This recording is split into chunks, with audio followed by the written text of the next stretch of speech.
like something out of a film. Rocky and Ivan Drago. It was our rumble in the jungle. This is the moment the world has been waiting for. Showboating early from the tipsy king. When I come to the ring, I live there. Here's an uppercut, what a shot! Oh, what a shot that is! Fury's wobbling! Usyk charging in for a finish! Fury doesn't know where he is! I said, this fight is over.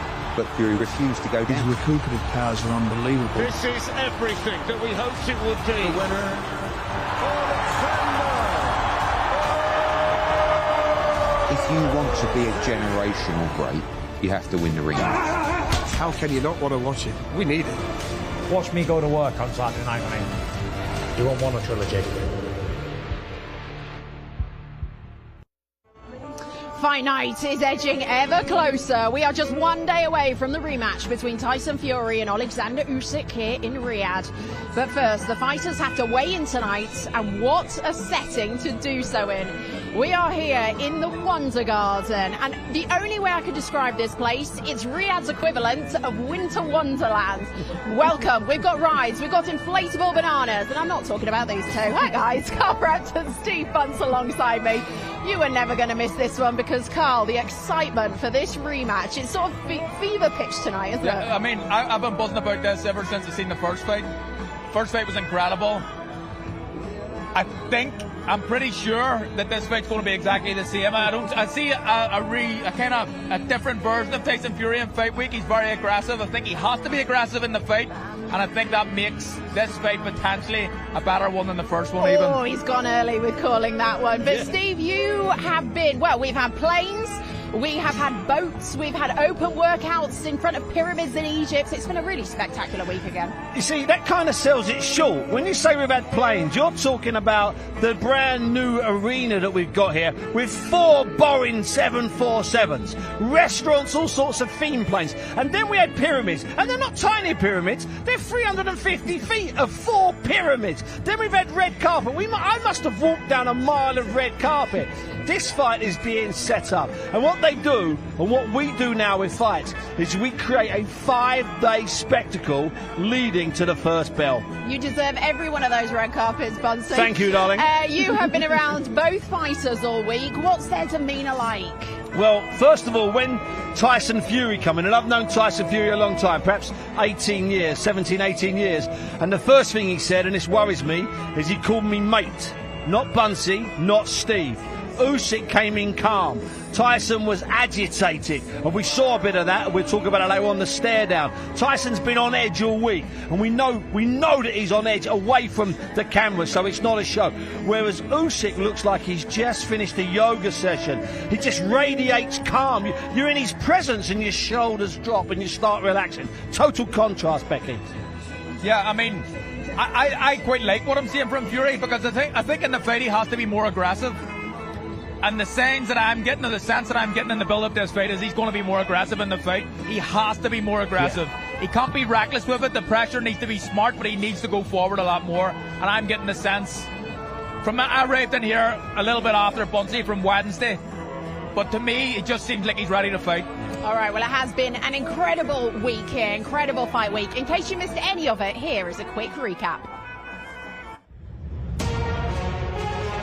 Big shows.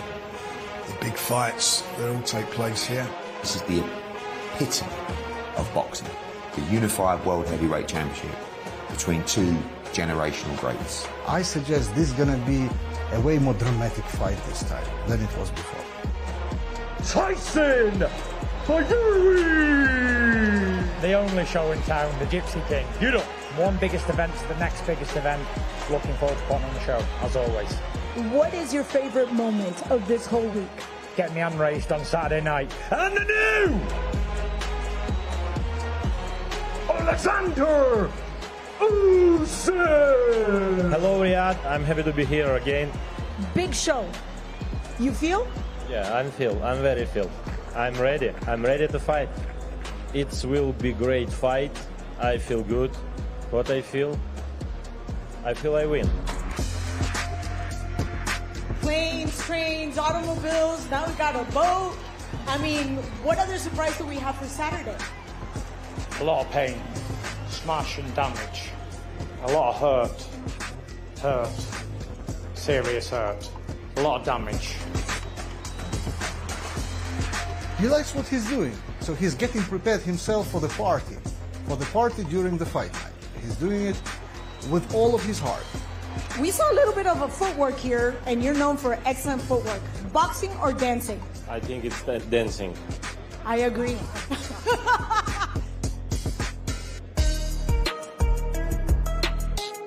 The final press conference for the rematch the world has been waiting for.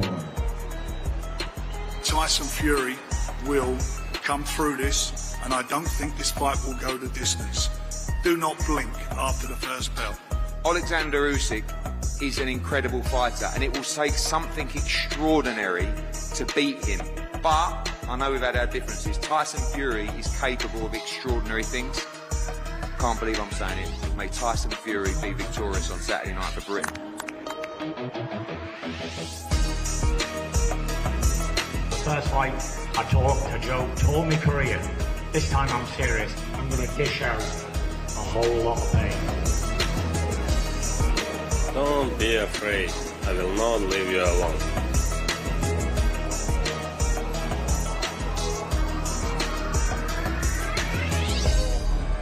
Yeah, it really has been a truly epic week. But let's talk about the press conference yesterday, because it felt like Fight Week sparked into life. The face-off yesterday lasted 11 minutes. Not that I personally counted, but I mean, it was over 10 minutes, which is intense. Gotta be a world record, that, Bonsi. For a real face-off, it's a world record. I imagine it probably is a world record. But what happens a lot of time in this game is people become part-time sports psychologists, and they think, so he blinked first, so he's going to lose the fight. A lot of it's nonsense. These two guys just didn't want to look away. It's almost like they're giving something away. If Fury had looked at him for 1 second and turned away, that wouldn't have had one single iota of impact in this fight. But it was a long one. It wasn't like Tyson Fury was sweating under that hat, yet still he did not move. I was watching it from 20 feet away, and I was sweating because you could sense it. And watching it here, you get a degree of the intensity. But I am telling you, Beck, live, that was incredible. Because what also happened is this whole drama, it starts off with just Turki Al-Sheikh, the two boxers, and then slowly, as the minutes tick and the seconds go, more and more people come, till we have a stage full of 100 people armed against each other, and they have to wedge themselves between the two fighters to move them apart. And then Tyson Fury flicks. That's when he sweats. That's when he starts swearing. And still Usyk is standing like this. But is that mentally draining for both people? Because I don't know if you've ever tried to stare someone out for 10 minutes. I mean, I don't know if it's mentally draining. I just think both these guys are probably, they're different in a sense of their personality and mentality as well. But I think mentally, both of them are extremely strong people. Although different, they're a little bit different. But I mean, in terms of fighters and sportsmen, there can't be too many more fighters or sportsmen mentally stronger than either of these guys. Well, back at the weigh-in in May, it all kicked off a little bit. Are we expecting something similar tonight? Well, I think Darren Fletcher, we're going to hear from later on, or maybe it was Carl, they noted that the stage behind us where this is going to happen is very steep, and there's not a lot of room. If this happens on this stage here, people are tumbling off the edge like coins in one of those amusement arcades. Am I right, Carl? Yeah, absolutely. Because I'm telling you, if it goes off like that on this stage, then we're going to have 7 or 8 people tumbling 8 feet down to the floor. Do you think after the Fury that we've seen this week, how short he's been with everybody, how aggressive he's been, and just his demeanour, do you think that there's a chance that this is going to be a nice head-to-head? I think this is going to be chaos up there. Honestly, we're safe and sound slightly higher on a platform bringing you this. What are we expecting weight-wise tonight? I think they'll both be slightly heavier. I think Usyk will be a few pounds heavier, but only pounds. And I think Tyson might be up to 8 or 9 pounds above his weight. I don't see either of them being monumentally heavier. I think Tyson might be. He looks bigger this week, but, you know, he's also had 5 layers of clothing on most of the week, Carl. But I think both are just a little bit more. It's my gut feeling. I absolutely agree with that. I think that both guys will be heavier, and Fury will try to use that weight in this fight as well. How does that benefit? I mean, I think he needs to be more aggressive. He moved way too much the last time, but If you're a smaller man like Usyk, it's much easier to be walking forward than to be pushed back, and Yeah. Fury needs to try and push him back. Easier said than done, but that's got to be the plan. Yeah, that's it. No, listen, I think Carl's absolutely right. But there's one thing, there's saying, oh, it's easy to beat Oleksandr Usyk. AJ said that, Del Boy said that, everyone says that. Push him back, push him on his back foot, and you can get to him. But he doesn't move that way, he's too clever. But Tyson is smart enough to do it. And maybe with another 7, 8, 9 pounds, which will give him, by my calculation, he might be 3 stone heavier. That should be bulk enough to push a man back, in my opinion. All right, well, we're about 20 minutes away, probably, from the start of the weigh-in to finding out how everyone is going to come in tonight. But we're going to take a quick break. When we come back, we are going to hear the thoughts of both Fury and Usyk as they reflect on their first fight that happened earlier in May this year. See you in a sec.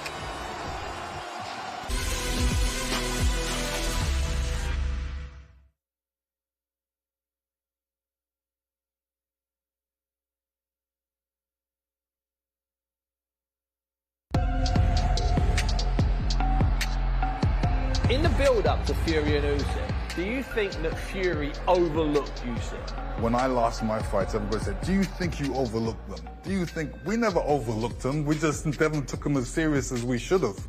Were you concerned for Fury? Did you think Usyk could win this after a couple of rounds? This man has got a war in his country, and if he was in boxing, he would be on the front line, so he's looking at this fight as like war. Fury didn't take the fight that serious because there was a couple rounds he was, mucking about when he should have been serious. In the 9th round, of course, that was the great round for Usyk. Can you remember your reaction when you first realised he wasn't just caught, he was really hurt?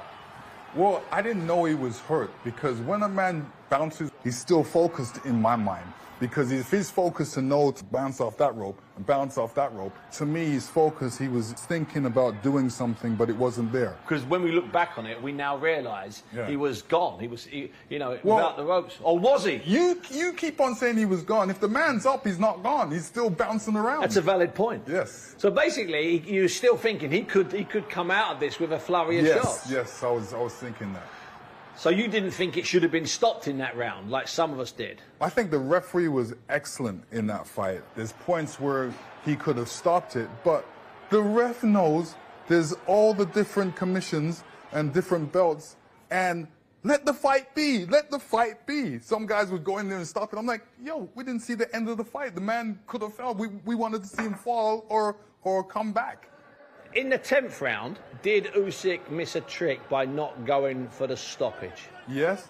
I don't know what was said in his corner, but what should have been said was go for it. Put every single thing into this round. What would Manny Stewart have said to you if you went back at the end of the 9th round, just smiling, and sent you out for the 10th? And you can do it in all its full glory. What would he have said to you? He was saying, come on, you got a dead man in front of you. Come on, you got a dead man in front of you. Go knock him out. That was the polite version. Yes. Did the right man get the decision on the night? Yes, he did. Did Tyson Fury throw that fight away by not concentrating in all 3 minutes of all 12 rounds? I believe if he had a lot more focus in the first fight, he would have won. Fury has to focus, be in great shape, and box. He's a big man. Use that big man qualities.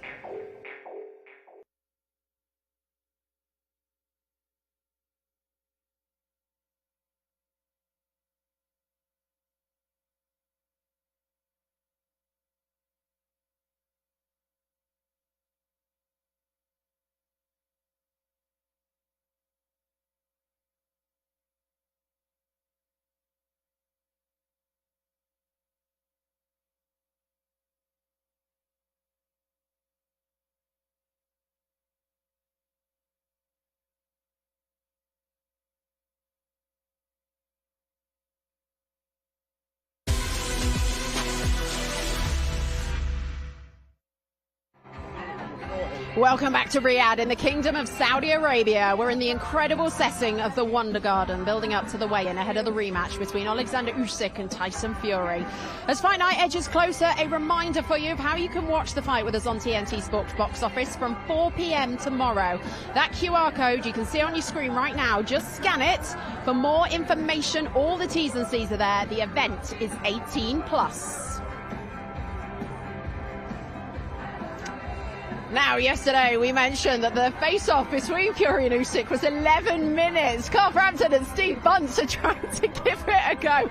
They've been at it for the last 4 minutes or so. I think Carl's had more experience than Buncey, but they do keep laughing in each other's face just to prove how difficult it is. Well, as those two keep on trying to stare each other out, let's take a look at the fight that happened in May between these two. Steve, they've broken it. He just got Zinedine Zidane. He did it. He went away first. All right, well, Steve Bunce sat down with both fighters to talk through the key moments. Have a look at this. Oleksandr Usyk, Tyson Fury. Let's get straight to it, fellas. Two men with legacies on the line. Showboating early from the Tipsy King. Look, 35,000 fans inside Riyadh season. It was unbelievable. It was a great experience being there, and it was a lot of fun. What about you, Oleksandr? Did you have fun in the ring? When I come to the ring, I live there. Tyson too, I think. But when we fighters go to ring, more life.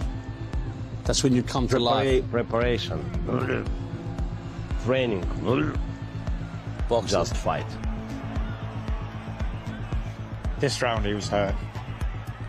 Watch these two big rig uppercuts. Good solid shot. Usyk took it well, but that's a peach of a punch from Tyson Fury. Can't tell me this never hurt him. That looks like a good body shot, Oleksandr, I must admit. Yeah, of course. Good body shot. But you expect it? Yes. There's an uppercut, what a shot! Could you sense that hurting, Tyson? Yeah, be careful. Big shots. Move, down. No? No, Phil. Didn't hurt you in that round? Did he hurt you at all? Both of you are just wrapped. What's it like watching this? I'm happy. Because you know the result. Yeah. What about you, Tyson? I'm happy. Very happy. Because it was a great fight. Good fight. Listen, he got the decision. Fantastic. Tyson, everybody thought there was something wrong with your nose because you were dabbing it. Tell us exactly what was wrong with your nose or what wasn't wrong with your nose. You just bleeding. Just a bit of blood, yeah. Got punched on the nose. And it happens. And your eyes water and you get hit in the nose. That's close enough.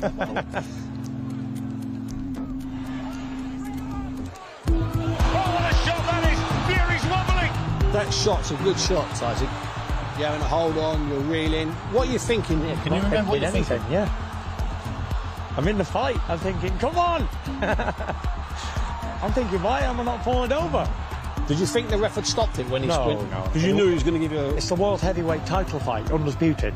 At least a man's got to go down to the floor before you knock. And someone like me who's been down loads of times, who gets back up, at least give me one chance. What about you, Oleksandr? When you were catching him with those 12, 14 punches, did you think the referee could have stopped the fight? I don't think about it. You don't? You're just fighting? Yes.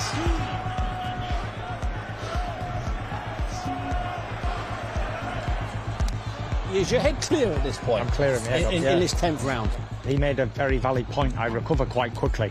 It's a testament to my fitness and stamina where I'll be able to recover quick. Yeah. The winner by split decision from Ukraine, Oleksandr. You knew it was tight. I knew it was a close fight. I thought I'd done enough, but listen, I don't complain. He's got the victory and I was happy for him. I congratulated him, shook his hand, gave him a kiss, and I was happy that we both went home to our families safe. So, Oleksandr, what can we expect in the rematch? Just keep waiting. Just keep waiting. He won't tell us. He's holding back. He's holding his cards close to his chest. What can we expect from you? I'm a side-on boxer. Slipping, sliding, uppercutting, hooking. So I'm going to do that, but more focus. Not so much this and little bit more focused on my job. And then I think that's my way to victory. Can I get the pair of you to shake hands? Thanks, fellas. Tyson Fury, Oleksandr Usyk. That was some incredible insight there. Bunsey will get to you in a minute. Hello, Richie. Hello Great there. to have joined us. Richie Woodall is alongside us. Richie, we will come to you in just a second because, Bunsey, what was it like having both of them sat there watching that? What was the sort of aura in the room? Well, there was a sort of degree of sort of intensity, but what there really was the two of them just watching it. And as they were watching themselves, they weren't really bothered about me. It makes me look, that clip there, like I was involved. I wasn't. It was just these two men watching themselves hit each other, and they kept talking to each other. And so Tyson would go, "Good shot, that, Oleksandr." Then Oleksandr would lean forward and go, "Good." It was really weird. They just wanted to see each other. And what you couldn't see is how big the screen was. The screen was the same size as the two men. So it's like an 8-foot screen with these 7-foot boxes in it.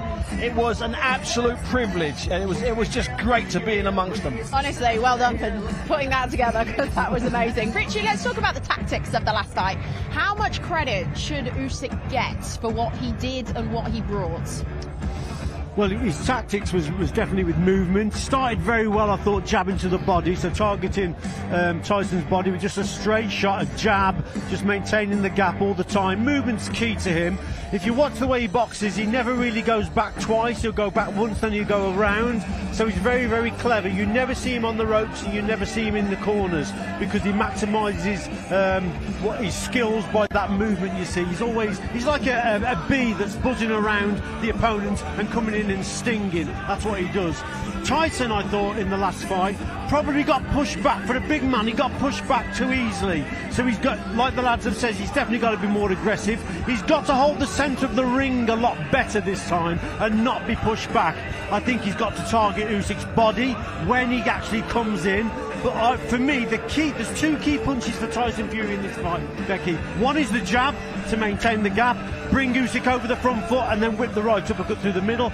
And the other shot then is the actual uppercut itself as he comes forward. So it's the jab and the uppercut that could win it for Tyson Fury. And there's a real serious look about him this week. I like that. Carl, is that easier said than done, though, with someone like Usyk, who's so elusive? I mean, Usyk, in my opinion, he's a great fighter.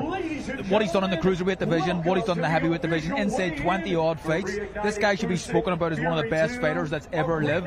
So, like, that's the plan, isn't it, Richie? Yeah. But it's much easier said than done against a guy like the. And also, not as easier said than done, but we all know, all of us on here, everyone watching, everyone using the camera, the sound man, everything, we all know that Fury's got a great right uppercut, and we all know that that's what can hurt Usyk. Well, guess what? I'll let you in a secret. If we all know, Usyk knows as well, for God's sake. Yeah. And he's not in this game to play someone else's fight. So he's going to be... I'm interested to ask you, Rich. Yeah. He's got to guard against being hit with long right uppercuts and short right uppercuts. Yes. What's the best defence against that shot?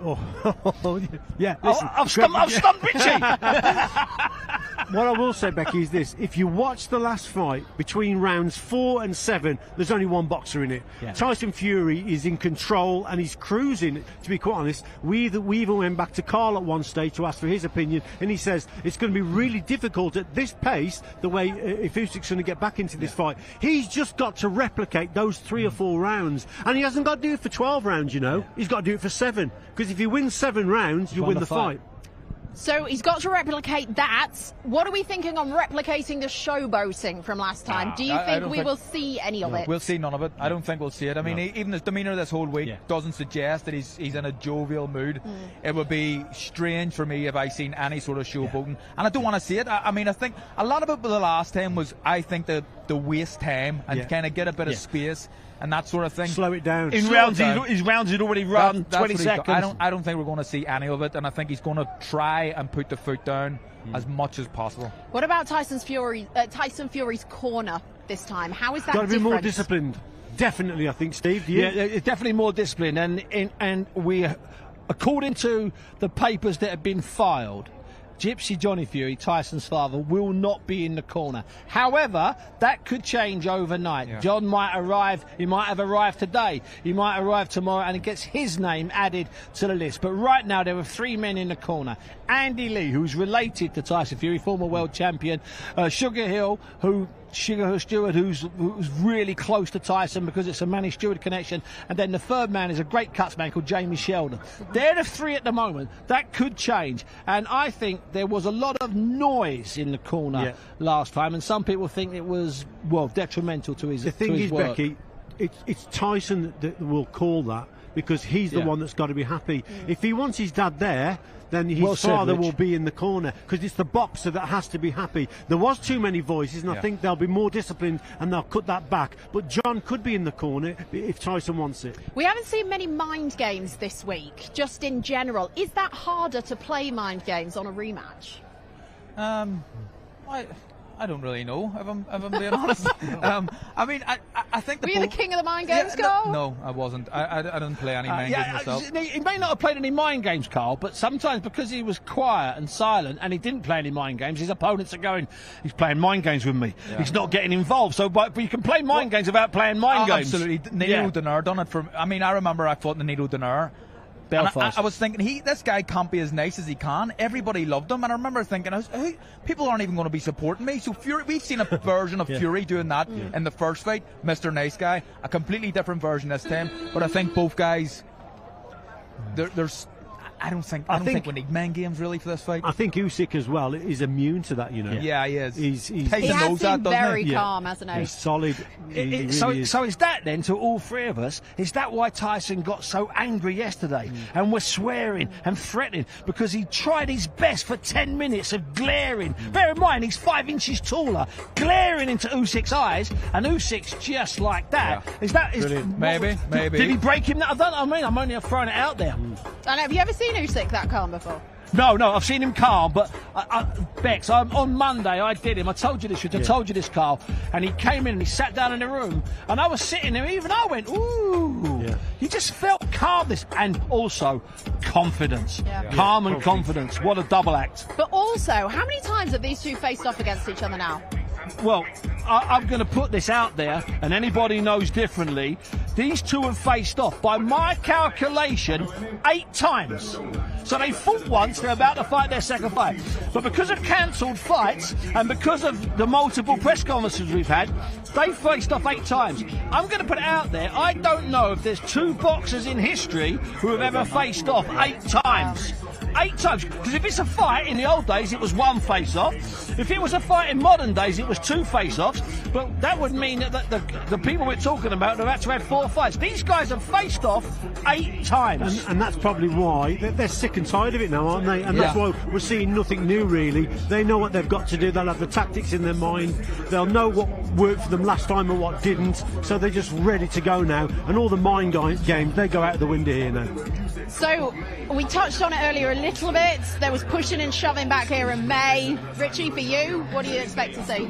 Well, I'm expecting it to boil over at some point, because it's been very, very calm all week. Maybe this will be the date and the venue for it to actually boil over here on the way in, because I just think it's been too calm. And I know what I've just said, obviously they know what they've got to do, but it's just been too calm for me. So it could be a turning point tonight. We could see it boil over, but like Bunty says, if it does boil over and they start spilling over that stage, we better get some medics ready. I've got a feeling we might actually see something today that we're not planning for, which they might be separated, like David Hay and Derek Chisora all those years ago. I'm not saying they're going to put an iron cage down the middle, but I would not be at all surprised if they're separated and if the face-off is no closer than you and I, Becky. If they get face-to-face now, it's going to kick off, I think. If there's nothing to separate these guys, I'm telling you, it's going to be chaos. Yeah. Oh, gosh, it's going to be chaos. Make sure you stay with us. We are edging ever closer to the weigh-in tonight between Tyson Fury and Oleksandr Usyk. Obviously, we've got a full undercard as well coming your way. We are live here in Riyadh at the Wonder Gardens, and we will see you after the break.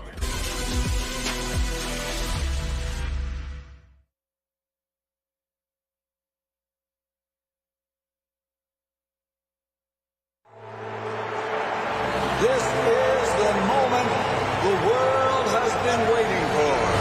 It doesn't even look real, you know what I mean? It's almost like something out of a film. Rocky and Ivan Drago type stuff. It was our rumble in the jungle, and it was in our time. Second round, round 9. This feels like a big round. If he can nick another one, Oleksandr Usyk, he's right back in the fight. Usyk's taken the best of Fury. He's still in there.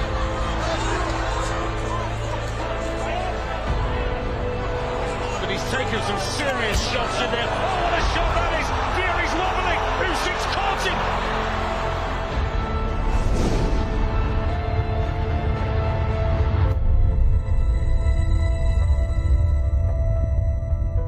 Fury just switched off for a second on the ropes.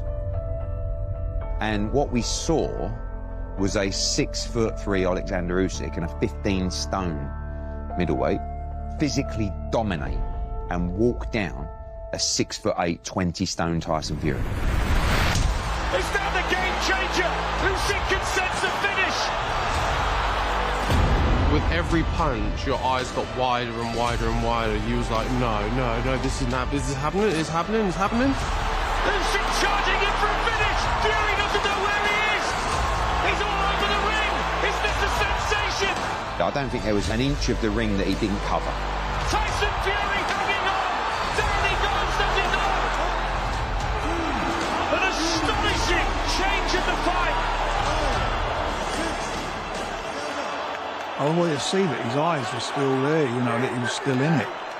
We've seen him get in trouble in fights, like the last round of the first fight he had with Deontay Wilder.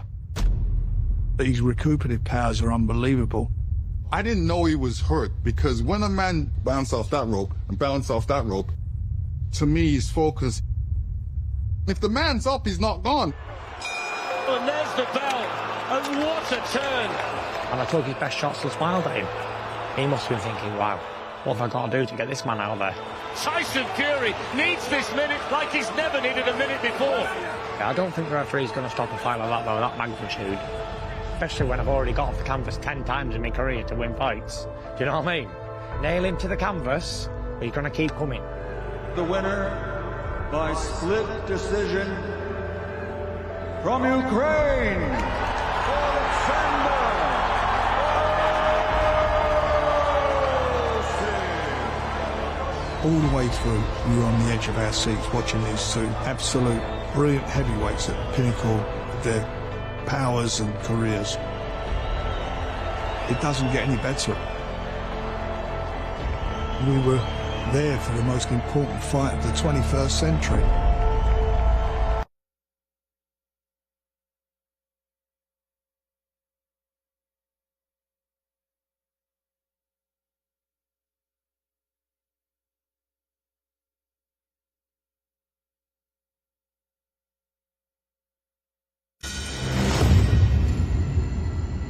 What is it you would like to talk about?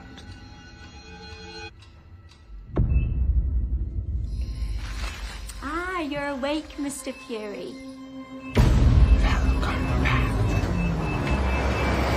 How was your flight, Rabbit? Is everything okay, sir?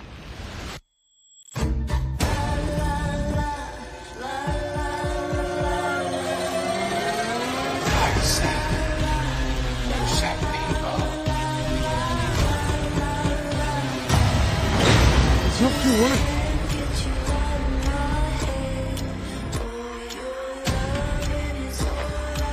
Don't look at me anymore. I miss you. Do you miss me? Don't be afraid. I don't want When you sleep at night, ugly man, you think of me. I'm going to punch your face in. Shut up! Shut up! Shut up! Show me your friend! Show me your friend! What are you doing here? Wake up, man! Dad?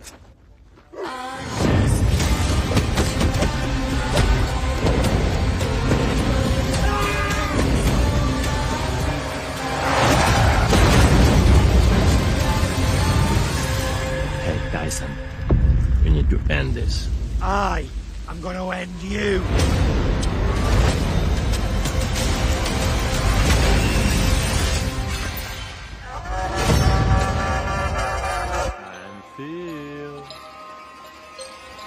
And let it feel. honestly, those promos get better and better. That has to be one of the best yet. We are just a few minutes away from the start of the ceremonial weigh-ins ahead of the rematch between Tyson Fury and Oleksandr Usyk.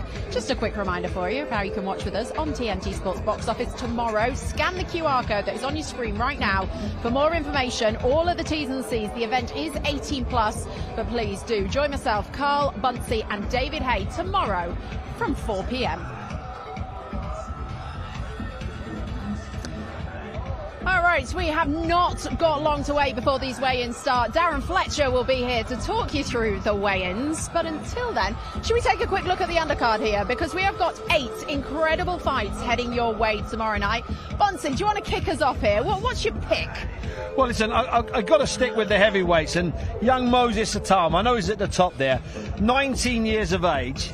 He seems to have been around forever. He's not. He only turned pro last year against Dempsey McKean. Now, Dempsey McKean's last fight was a world title eliminator. He lost in the 12th round to Filip Hrgovic, who earlier this year faced Daniel Dubois for an interim title. And wait for it, I've got to be honest with you, Hrgovic was the favourite in that fight by the bookies. So this is a massive step up for Moses Itama, a massive step up against Dempsey McKean. I know Dempsey McKean's been out of the ring for a year, Rich, but it's still a massive step up in my opinion. All right, let me jump in here. Richie, Moses Itama fighting in Riyadh again. He's only 19, from Chatham, but never seems to be affected by the big occasion. He's getting better and better. Every time he boxes, you see an improvement in his style. His boxing seems to flow. You hear reports about him boxing in certain gyms and sparring certain opponents with ease. So, yeah, he's really one for the future. Keep his feet on the ground and just keep him winning. But in terms of his technique and his boxing ability, there's not many out there that's better than him, to be quite honest. He's a sensation, I think. You say one for the future, Carl, future world champ? Moses Itama, I mean, I would be very surprised if he's not. I mean, there's still a long way to go, but this kid is so special. I mean, he's got it all. He can fight, he can box.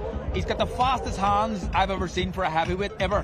And we're going back to Ali. We're talking about Mike Tyson. Now, I'm not talking about he's as good as these guys yet, but he's certainly got faster hands on them. And what's really interesting, okay, is that we think he could fight for a world title, but there's about 30 heavyweights who legitimately are in front of him. We have a situation, and Frank Warren's been talking about it all week. On wherever he's done an interview, Frank's talked about that. We are blessed with this generation. We haven't got 2, 3, 4, 5, 6. We've got 10 or 12 top quality heavyweights, and they're all going to have to fight him, which they're doing here. So Moses, there's no shortcut to even a vacant title. This is not the 1980s or the 1990s. Things are different now. Tougher right now than it was 5 years ago. Absolutely. In the heavyweight division, Moses is looking and he's thinking, I've got to fight at least 3 or 4 of these 15 or 16 or 20, and that's tough, Becky. Well, speaking of heavyweights, another all-British fight on the cards. Johnny Fisher, Dave Allen. What do you make of this, Richie? This is a great fight. I think for both of them, this is a great. It's a shot window, really, to look good. Johnny Fisher, I think, is about number 10 in BoxRec in the UK. Dave Allen's a bit further down.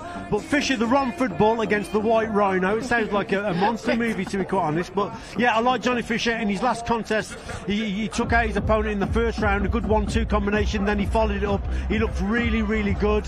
And yes, Dave Allen, though, is very, very strong. He's only been beaten by good fighters like Dillian White, like Lewis Ortiz, really good fighters. So for me, if the Romford Bull, Johnny Fisher, can stop Dave Allen, that would be some performance indeed. But don't write Dave Allen off, because he's as hard as nails. Yeah, what does he bring? Dave Allen's a very, very good fighter, and he's linked up with my old coaches Jimmy Moore and Nigel Travis, who I think that speaking to these guys, they seem to think that this is the best shape he's been in for quite a while. And there's a couple of different versions of Dave Allen. If we get the good version of Dave Allen tonight, which I think we will, Johnny Fisher's going to be in for a hard night, a lot harder night than people expect. I think we'll learn a lot about Johnny Fisher after this fight. And when I spoke to Dave Allen, I think on Tuesday, and I'm not joking, it looked like it was Dave Allen's younger brother. I've never seen Dave Allen's skin so good. I've never seen his body so good. I've never seen his eyes so clear, and I've never seen his head so stable, because he's a roller coaster fighter. And I tell you, this is the most dangerous Dave Allen I've seen in whatever he's had 20 odd fights. Well, they were very respectful at the press conference yesterday. They said they were good friends, but what do you expect when they come face to face here tonight? There won't be no friendship in the ring, because like I say, they know that the winner could go on to real big things, and you could get get a real big payday. I mean, they've probably been well paid anyway out here, but that's what they'll be looking at. And for Dave Allen, yes, definitely he's looking in the best shape. But like I say, the Romford Bull, Johnny Fisher, ranked number 10, he'll be thinking, I want to get into that top 5 and get in with the real big boys in the British division. So let's wait and see. Well, they both got to get through tomorrow night, but what are we thinking, like, Moses and Talma, Johnny Fisher fights? Well, I've got to tell you something. If they both came through on Saturday night, Carl, and they were matched, I'd go as far as say that's one of the best non-title fights that could possibly be made in Britain. Prospects, these guys would be staggering. Yeah. We're seeing prospects fighting each other because the money's here for the fights to happen. I mean, and by the way, they've both got to get through. Yeah. And Johnny Fisher is in a bit of a luckless position, if you don't mind me saying so, because most people, casual fans and even fans, they remember Dave Allen coming in overweight, not being bothered, and just not getting involved. They haven't seen this Dave Allen. Johnny Fisher's up against it, because if he wins, people will say, oh, it's just Dave Allen. And if he loses, people will say, well, that's Dave Allen, he's finished. Johnny's really under pressure. And I think he's got to go in with the mentality of he might go the distance this time. Yeah. You know, he's explosive and he knocks guys out. But Dave Allen's a tough man. So he's got to have that mentality of getting through the contest, going for points. If it becomes a stoppage or a knockout, that will be a massive bonus. All right, well, we are live here from Riyadh. This is the Wonder Garden. As you can see, it is filling up, ready for the weigh-ins. We are hopeful that they will get underway shortly. Possibly a couple of fighters may have been a little delayed getting here tonight, let's just say. David Adelaide is in the house. I tell you what, it has been a who's who all week, hasn't it, of who's turned up in Riyadh. But look, he's looking pumped, he's looking excited for this weigh-in. Boys, you've had some selfies with various people this week. Carl, you've been looking at it. Selfies here. I've been enjoying myself. We had the night at the Ring magazine gala dinner last night. I was chasing Darren Fletcher about taking photographs for him all night. It was embarrassing. It was embarrassing. No, I mean, I've seen some of the greats. My hero, Roberto Duran. Got a photograph with him. What did you ask them? Are they all coming to the fight tomorrow night? Because I feel like everyone's always here at these fights, aren't they? I mean, Lennox Lewis is here. Everybody. Neymar, yeah. Lennox is floating around, and Lennox is really at home in Saudi. He's been doing a lot of work. He's been coming out here a lot. And there's a thing, and I've had the pleasure over the last 10 years to work with Lennox Lewis, and it is a pleasure and a privilege. And he just floats through. He's just relaxed. That's a picture there of Johnny Fisher's dad, Bosch. Yeah. You know, just go back to Johnny Fisher. There was a good Chinese. You saw there's a place. I've discovered a place called like Peking Palace, the dirty Chinese, the best Chinese in Riyadh. Little plug for them. They won't give me a discount. But I'll tell you a great Johnny Bosch story. Johnny Fisher's father. They were selling, 3 years ago, they were selling meat and eggs from a van in Romford Market. 3 years ago, this Christmas. That's how Johnny Fisher was supplementing his early boxing career, by still selling from the back of a van meat and eggs in Romford Market.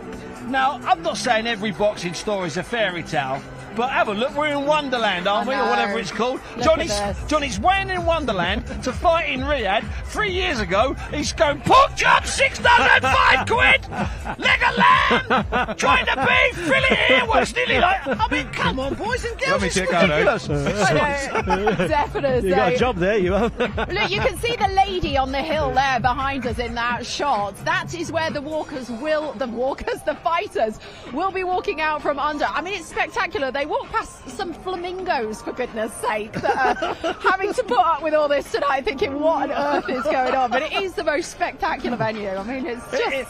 It's one of the best, because the vegetation's ridiculous everywhere. But I've got to tell you, when we did the open workouts, when it was last night, the night before, with those pyramids, and I'm not joking, I've never seen the real pyramids. I've not been to Cairo, and I really want to go. And I got a selfie with myself. I did a Carl Frampton and a Darren Fletcher. I sat down and I took a selfie with the pyramid going above me. It's 300 feet up in the air, Bex. Yeah. It's a real pyramid. It's unbelievable. Becky, just before we go on, there was a fight on the undercard, and I'm going off on a bit of a tangent here, but I'm going to go back. We didn't mention it, and it's maybe not the quality in terms of the fighters that are on it. But Isaac Lowe versus Lee McGregor what a fight. is a very, very well-matched fight. Both of them like to fight. Both of them are aggressive as well. I think that's a fight that it's not going to steal the show because we know what we've got at the top of the bill, but it's going to be a cracking It's fight. going to come close to stealing the show. And I think we should also give a shout out to Peter McGrath, who's meant to be fighting Dennis McCann, challenging for the British title. He's moving up a couple of weights. And at late replacement, 3.5, 4 days notice, Reece Edwards, who I believe's unbeaten, and he's not unbeaten fighting on dinner shows or bad undercards, Carl. He's beaten 2 or 3 really good fighters. I think this is a hard fight. So I don't know about you. Richie nearly lost his world title once because he had a late replacement, and it's a mentality. Am I right? Absolutely. Glenn Catley when he was pulled in at a week's notice. Exactly. It can really throw you because obviously all your sparring is for one opponent, and your tactics and your mindset is set on the opponent that you're going to face, and all of a sudden it's changed, so it's a totally different fight. But Peter McGrath, you got to remember, he's an Olympian, he's a European champion as an amateur, Commonwealth Games gold medalist. So you name it, he's won it, and so he was a quality amateur boxer turned professional, and he's now sort of getting to grips with the pro game, and we're hoping he's going to kick on because he's a quality kid. Peter McGrath, an excellent boxer, he really is. All right, well, we're hoping to see all these fighters very shortly for the weigh-in. Not quite ready to go yet, so we're going to keep talking, boys, because that is what we do. What about Ishmael Davis? Is that just a thing of keep him fit, keep in shape, and keep your phone on? He's up against it, he really is. But Ishmael, fair play to him. He came in very late notice, didn't he, against Josh Kelly in his last contest. Against Kelly. 1 week, and he gave him a great fight. And I'll tell you what, if it had been another 2 or 3 rounds, who knows? Because he really pushed Kelly towards the end of the contest. He's got nothing to lose, Ishmael Davis. He's got everything to gain. And again here, he's up against a really good kid, the Ukrainian lad Boachuk, who was a big puncher, knocked out 23 of the 24 opponents that he's faced. And tough and hard. Tough and hard. And I always say, he looks like the professional version of Alexander Kichniak. And just to remind people, Alexander Kichniak, Olympic gold medalist for Ukraine at 80k in Paris, just comes forward, Beck. Hands very, very high, walks through his opponent just to land them big body shots. He is the professional version of that. So Ishmael Davis is really up against it. He's up against it, but I'll tell you, there's an example here for other professionals to learn a little bit off Ishmael Davis. He's never out of the gym. No. And because of that, because he's fit and always prepared to fight, he's happy to take these big opportunities, like the Wembley bill, like this bill, get paid a lot of money, I'm sure he is, but this is a perfect example for other pros to look at, and I think they should take lead from him. Oh, listen, nothing to lose. He's got nothing to lose. He can just come here, do his stuff, relax, and with absolutely no pressure on his shoulders whatsoever, and hope the same thing that happens to some fighters when good opponents pull out. Let's hope that Boachuk's maybe taking his eyes off the prize. Look to Ishmael Davis's CV. Look to Ishmael Davis coming in at 2 weeks. And let's get it right. Ishmael would have been the one they chose. They would have been offered 3 or 4 opponents, and these people would have sat around the table and said, let's take Davis. He's not that good. He's got no great history, no great form. So I'm telling you, Ishmael's got nothing to lose. He'll give it a go, few rounds, and we'll see where we go from there. All right, we just saw Frank Warren is finally in the house as well. Now he is backing Tyson Fury. Of course he would. He's his fighter, but Tyson said he wants to knock Oleksandr Usyk out at this fight tomorrow. Do you see that happening? There's a chance it could happen. I mean, they're heavyweights. Both of them are heavyweights. I think,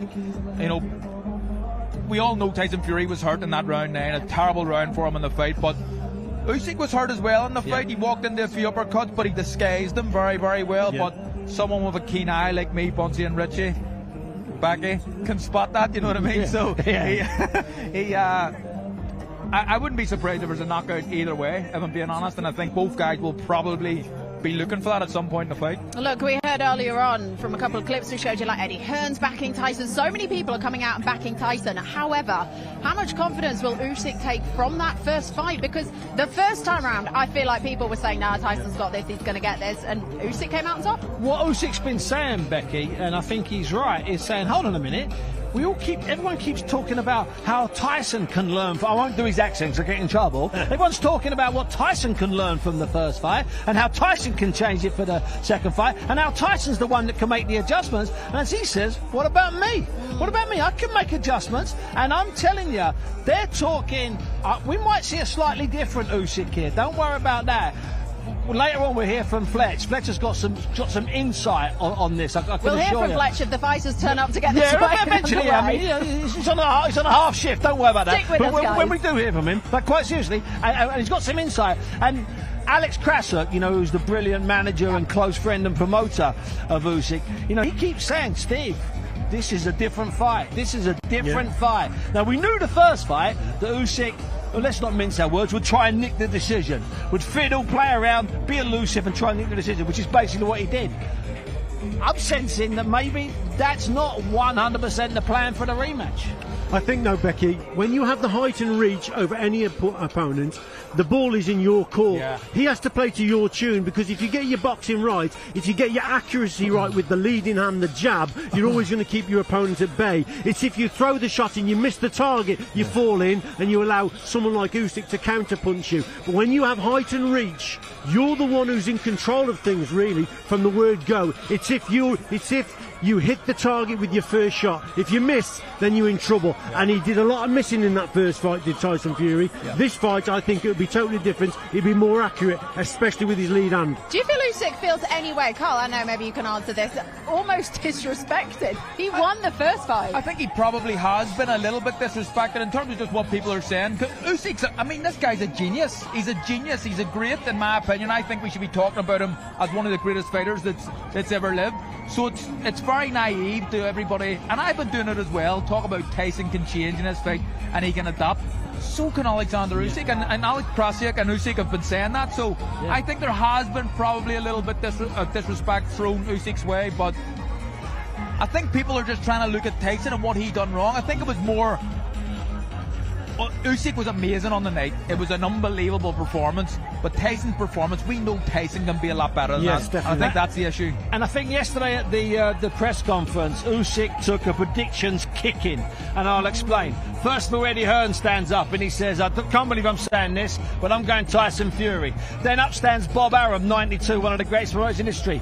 It's going to be my man, to Fury. And then up stands Frank Warren and says, of course it's going to be my man. Then up stands Turki Al-Sheikh, 5 feet from Usyk, and says, I'm going for Fury as well. I want Dave Allen. So Dave Allen, who's sitting next to Usyk, even he says it. So it was quite ridiculous, that it really was. Tactically, though, Becky, I don't think things will change from Oleksandr Usyk.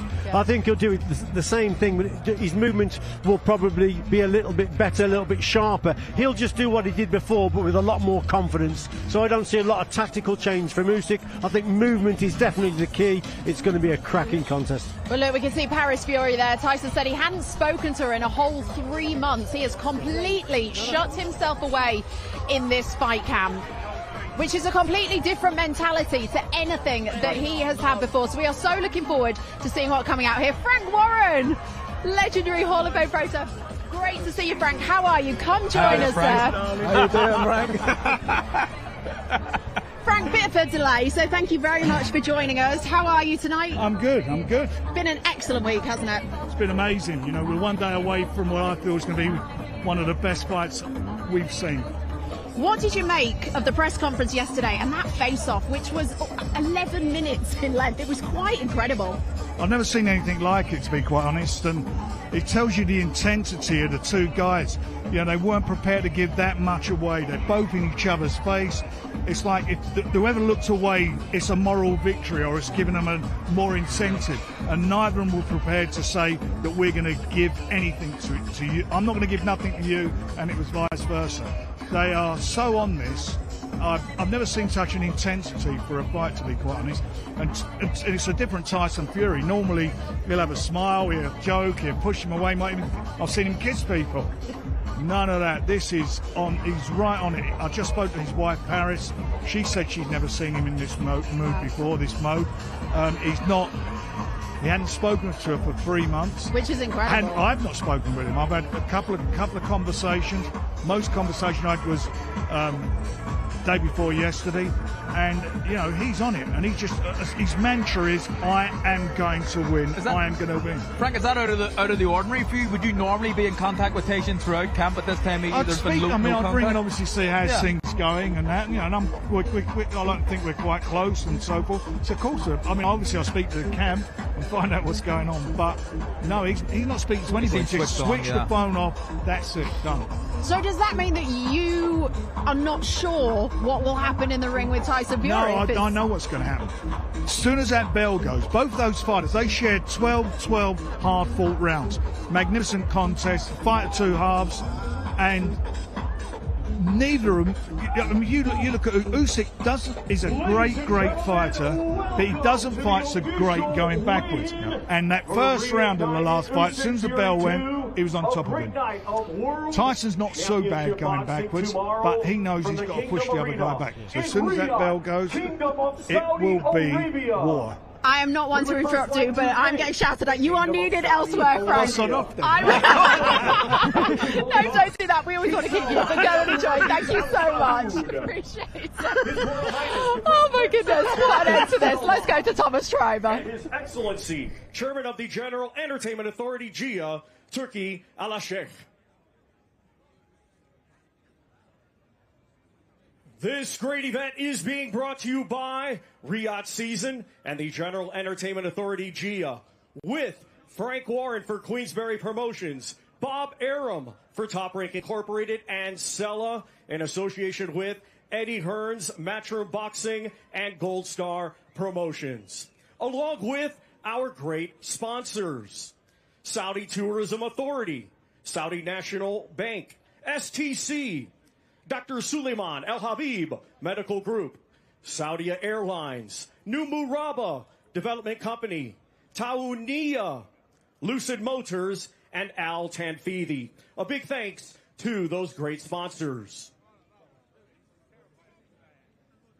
This event will be shown worldwide and in the UK on DAZN, and also in the UK on TNT Sports Box Office and Sky Sports Box Office.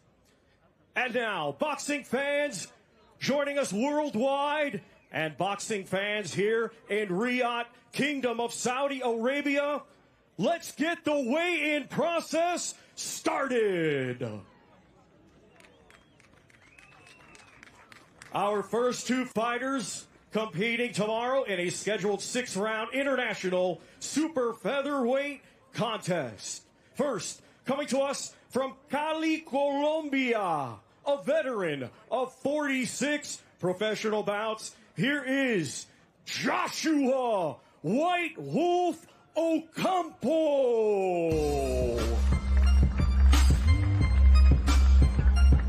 So first up tonight, Richie, we get to see Joshua Ocampo, who's significantly more experienced than the man that he's going to be in with tomorrow night, Mohamed Alakal. We're going to see there's a real buzz around Riyadh and Saudi Arabia in general about him, but let's start off with his opponent. Yeah, first. He's got a tough fight, hasn't he, Ocampo? You know, it's his 11th contest, Fletch, this year, and yeah, he's a bit of a tough eat. He's had 46 contests, and he will come here and he'll think this is an opportunity, you know, to spoil the party. Come all the way from Colombia, and yeah, he'll be very, very confident. And now let's welcome undefeated with one victory. He hails from right here, Riyadh, Kingdom of Saudi Arabia. Let's welcome mighty Mohamed Alakal.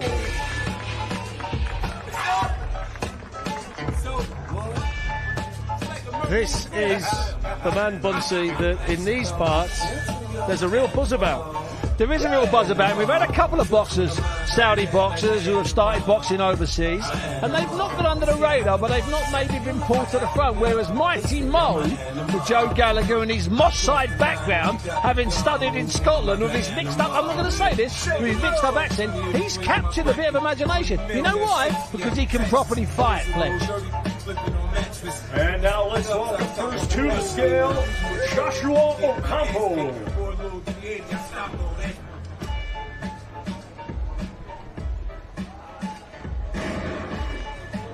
133.4 for Joshua White Wolf Ocampo. Now to the scale, Mohamed Alakal.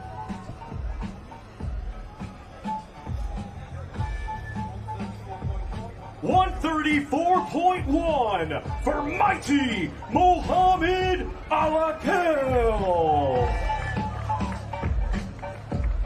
So this one, 6 rounds at featherweight. This is going to kick everything off tomorrow night. Second fight Once for again, Mohamed ladies and gentlemen, Alekal. these two competing tomorrow in a 6-round international super featherweight contest.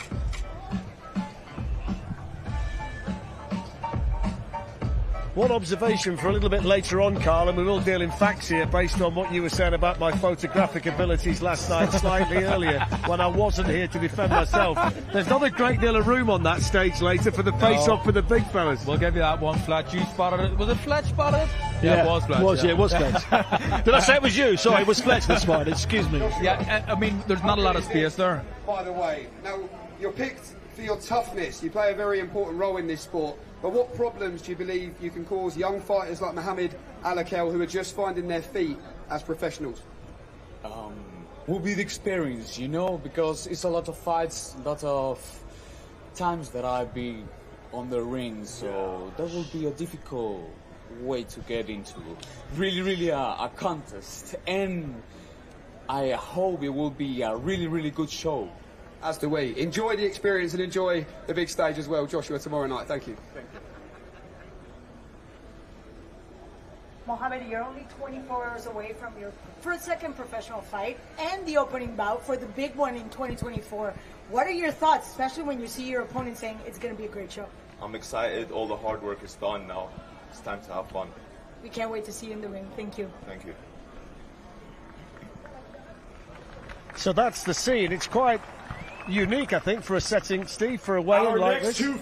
I like it with a big will in the background and the very sort of happy woman, giant woman, the mound. International Heavyweight Championship.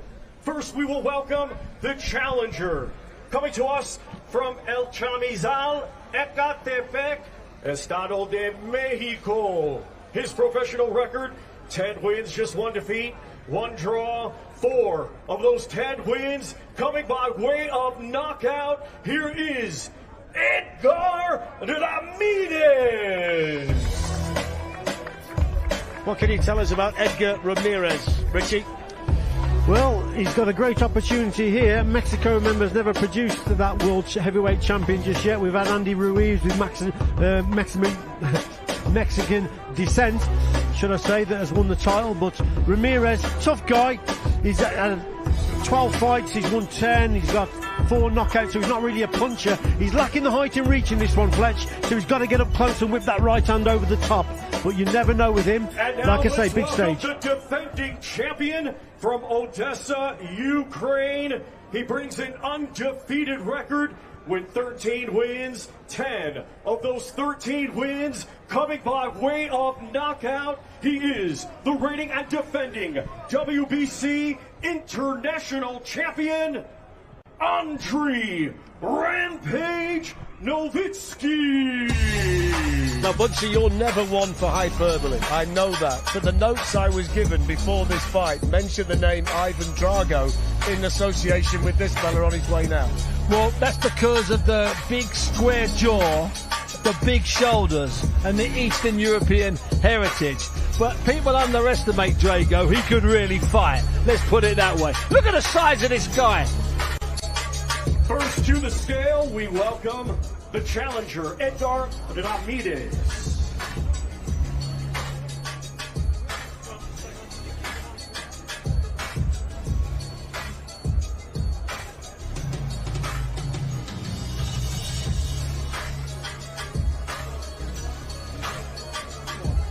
$261.1 for the challenger, Edgar Ramirez.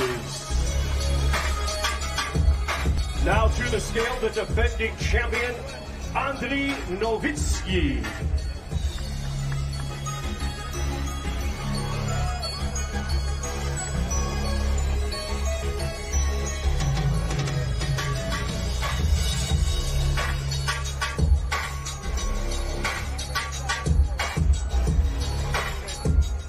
£237 for the defending champion, Andriy Rampage Nowitzki.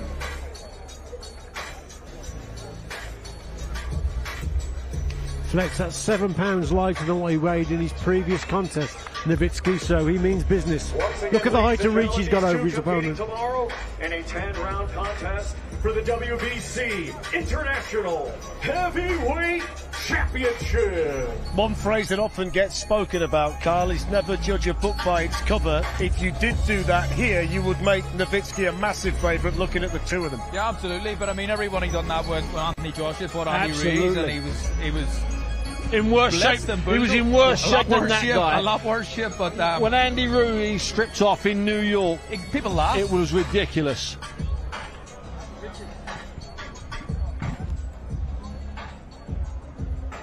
So this is the scene behind us, and on that very stage, we'll go back to the point.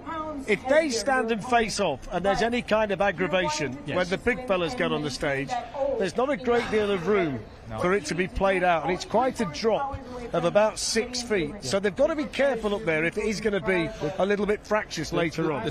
You made that point, Flash, and I think it was a great observation. The security need to be really strong. I think there'll be a lot of them up there, but I can't see anything. Just with the demeanour of Tyson all week, there's going to be a lot of aggression up there on the stage, and there's not a lot of space. Don't be surprised if someone spills over the edge. See, I don't think that you need extra security. You need, and I don't want to kill the great visuals, you need great segregation. Because what that's like, I liken it to that amusement arcade machine. You know, when you put your pen in and it falls at the back, then it pushes the coins off the edge. More and more people on that stage. From the back, the pressure will go to the front, and the ones at the front will topple over. I'm telling you, Fletch, they've got to be separated, massively separated. Sorry, mate. It's a great visual. It's got to happen. From Tour France, he brings an undefeated record with 14 wins, 4 wins. Coming by way of knockout, here is Dylan Force Tranquille Collin. So this is the light heavyweight fight that's going to be up third tomorrow night. Dylan Collin from France against Daniel Lapin, who's an interesting character based on the fact he's got connections through his brothers to the Oleksandr Usyk camp. He's 6'6". He's a big light heavy. We'll see him in a minute. But this is his opponent on his way to the ring now, Dylan Collin. So he's first up on the stage, up there with Thomas Triber.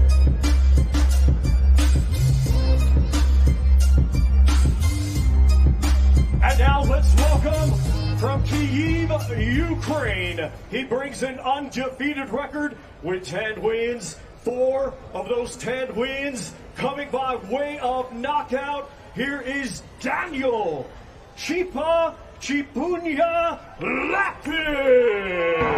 We've seen a bit of Daniel Lapin, Richie, when we've been sat together at ringside, and if you say he's a light heavyweight, he stands 6'6" and he can move, that kind of tells you what he might be able to do moving forward. Absolutely. I think it must rank as the worst type of opponent for any orthodox boxer, a tall, counter-punching southpaw, and that's what you have here. He's 6'6", he's a southpaw, he's well-schooled, he's very accurate and sharp, so yes, again, he's got the tools for the job. And Dylan Collin, he's been out the ring for a year, remember. This is a really tough job for him indeed. Dylan Collin.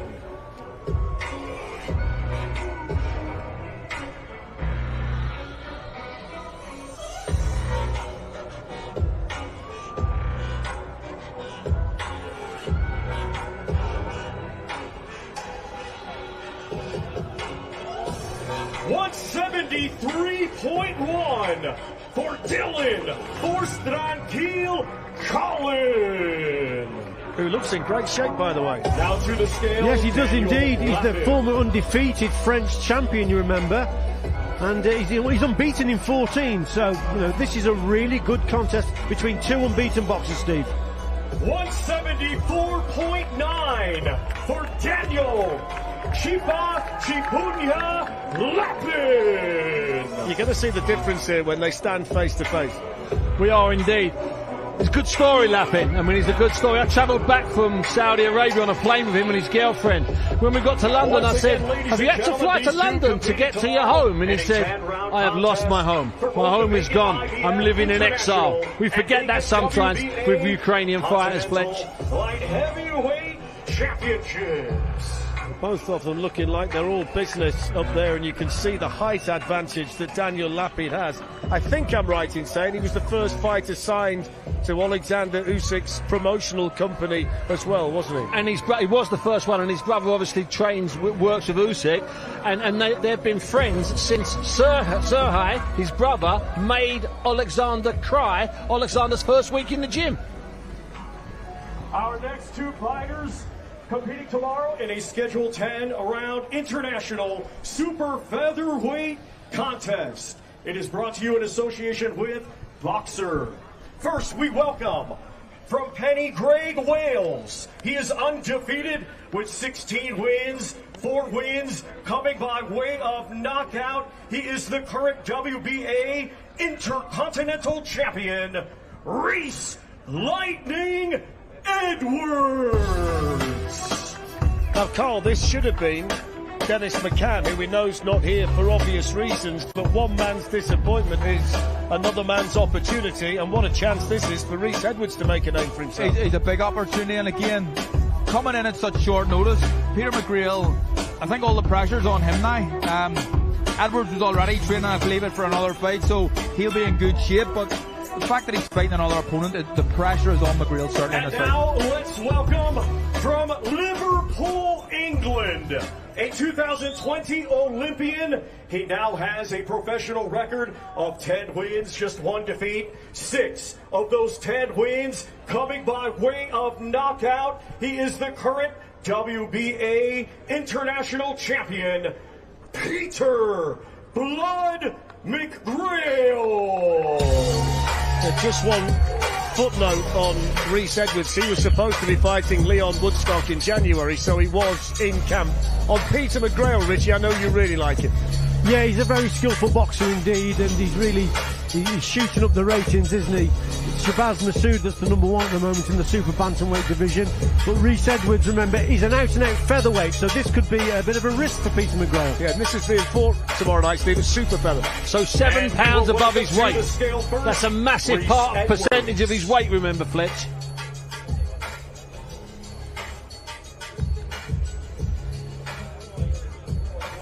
$129.1 for Reese Lightning Edwards. Now to the scale, Peter McGrail.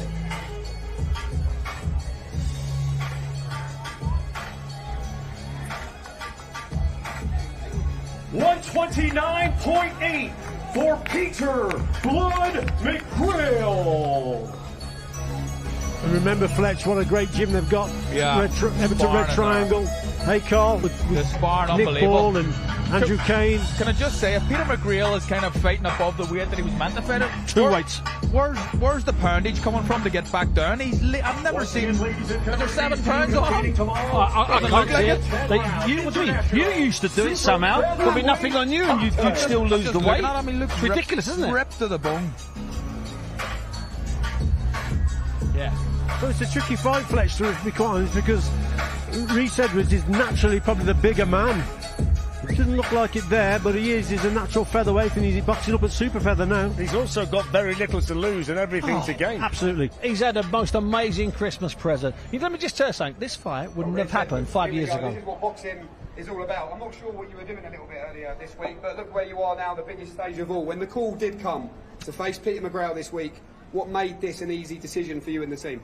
Well, look where I am, so it was an easy choice, and I'm really grateful to be here, and can't wait to get in there tomorrow and hopefully do the job. And you're an unbeaten fighter in your own right, 16-0, you've got the weight on your side as well. What gives you that self-belief that you can turn up here from what you've seen of Peter McGrail and cause what would be, because of the late notice, a bit of an upset here tomorrow night, Reese?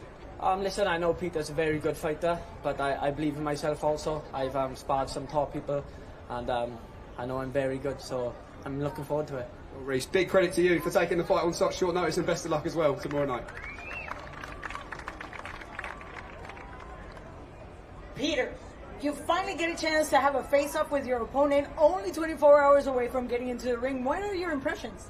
Yeah, big respect to Reese and his team for taking the fight, coming over on such short notice. Gives me the opportunity to perform on the biggest stage of all. But yeah, you know, it feels a lot more real now. First head to head there, and you know, we're ready to go tomorrow now. Let's talk about the weight real quick. 130 pounds on the dot for him, but for you, this is perhaps the heaviest you've ever been. How is that going to work for you?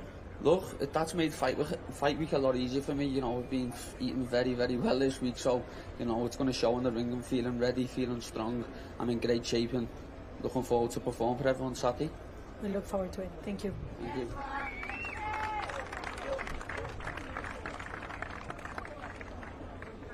So that's Peter McGrail and Rhys Edwards. That's at super feather, so the heaviest that Peter McGrail's ever fought at. And that's another intriguing fight when you look at the bill. Next up, we're going to get Isaac Lowe and Lee McGregor. And there might just be a slight delay until we get these two, but I know that's a fight that you three are really looking forward to. That could be anything, couldn't it? I'm Isaac really Lowe and Lee McGregor. This fight will go under the radar a bit just because of the magnitude of the fight, the big fight. So we have got a slight break in proceedings while we just get the next two fighters ready to come to the scales. We've still got to see the likes of Johnny Fisher and Dave Allen, Ishmael Davis and Sergei Bohachuk, and of course Dempsey McKean and Moses Alma before the two main event fighters get to the stage. We're back here in Riyadh in a couple of minutes' time.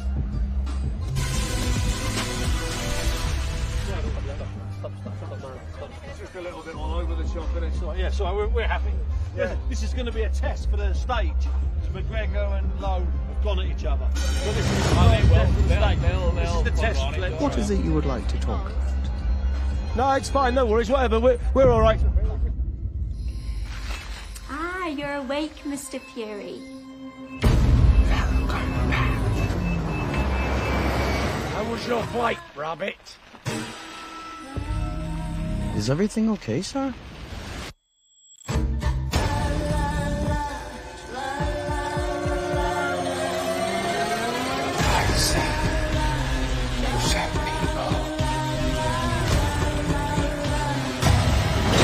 It's not too worried.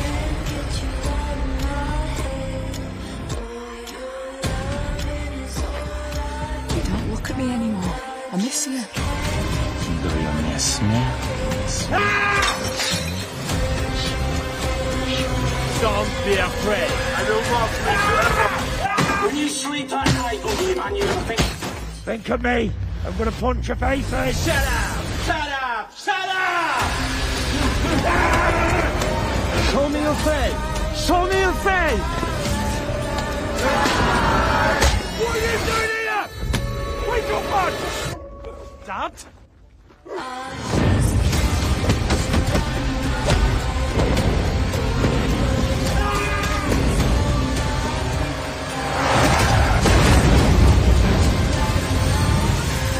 Hey, Tyson. We need to end this. I'm going to end you.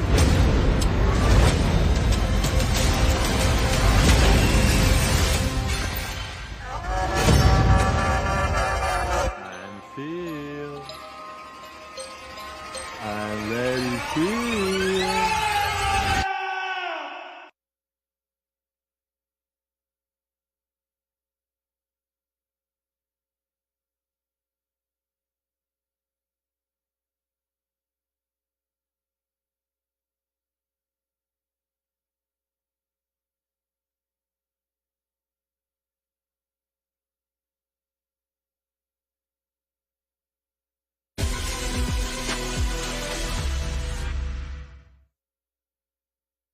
By way of knockout, he is the former British, Commonwealth, and European champion, Lightning Lee McGregor.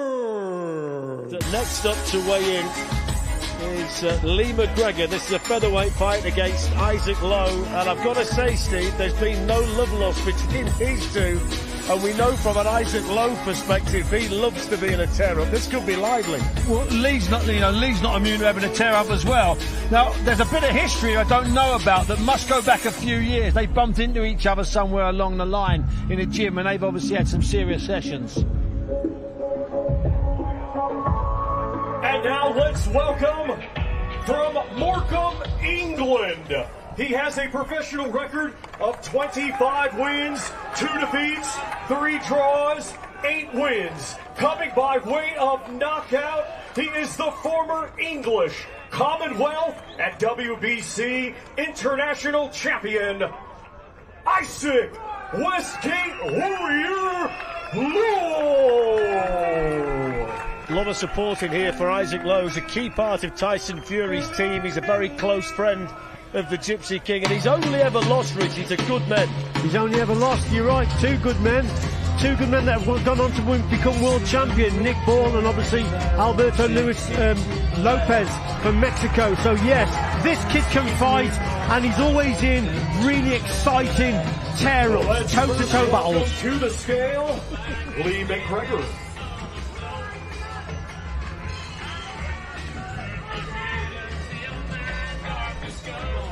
125.9 for Lightning, Lee McGregor. Now to the scale, Isaac Lowe. 125.1 for Isaac Westgate Warrior Lowe. Let's have a look at this face-off then.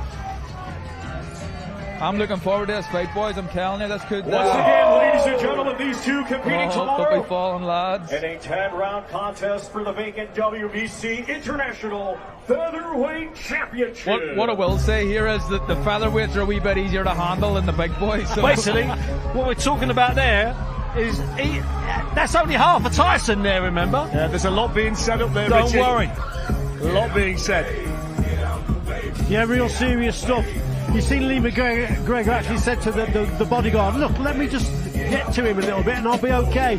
So they're being sensible about it. They're really having a go in terms of the talking that they're doing, but it's all serious stuff. It's good to see. Spencer Brown in the background just making sure when the time was right to step back, so he wouldn't go over the edge. Let me tell you something, those two on the stage are half the size of the 2 heavyweights. I don't want to be the killjoy in this setup. They can't have a face-off like that tonight, Fletcher. It can't happen. Yeah. Well, we've made that point. As you can see, it's not very far from that podium in the middle of the stage to the edge of it. It's quite a drop, and there's got to be a lot of discipline up there. The bigger the men, the less the room, and the bigger the entourage, which does potentially pose a problem later on. And we're going to get a couple of big fellas up next, which might be a dress rehearsal. Johnny Fisher and the Dave fans Allen. certainly enjoyed that. Tempers rising tends to be the case when we're less than 24 hours to go. Just tell us what was being said there between yourself and Isaac Lowe. That's a good thing about this, isn't it? Like we get to find out tomorrow. That was what was said. All the talking's done. It's time to go to work. What do you believe? He has a lot to say, and people find him entertaining. But what do you believe in the ring will be the difference and his reality tomorrow once that bell rings? Well, this is the thing. He's saying that I've got no heart. I've got no this. Like that's one thing I've got, and I've got it massively. You cannot question my heart.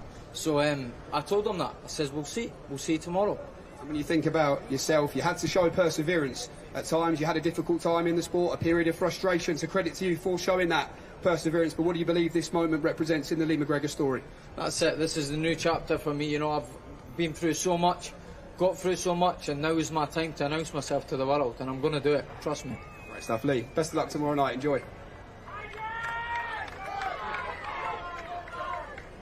Isaac, you're never a man short of words, and you just heard that this is his chapter. What do you have to say about that? We'll see tomorrow night when he gets put to sleep and get knocked back out. He said it's the best version of Lee McGregor. I hope it is, because this is the best version of Isaac Lowe, and trust me, he is getting put to sleep tomorrow night. I'm going to die in that ring. He's getting it tomorrow.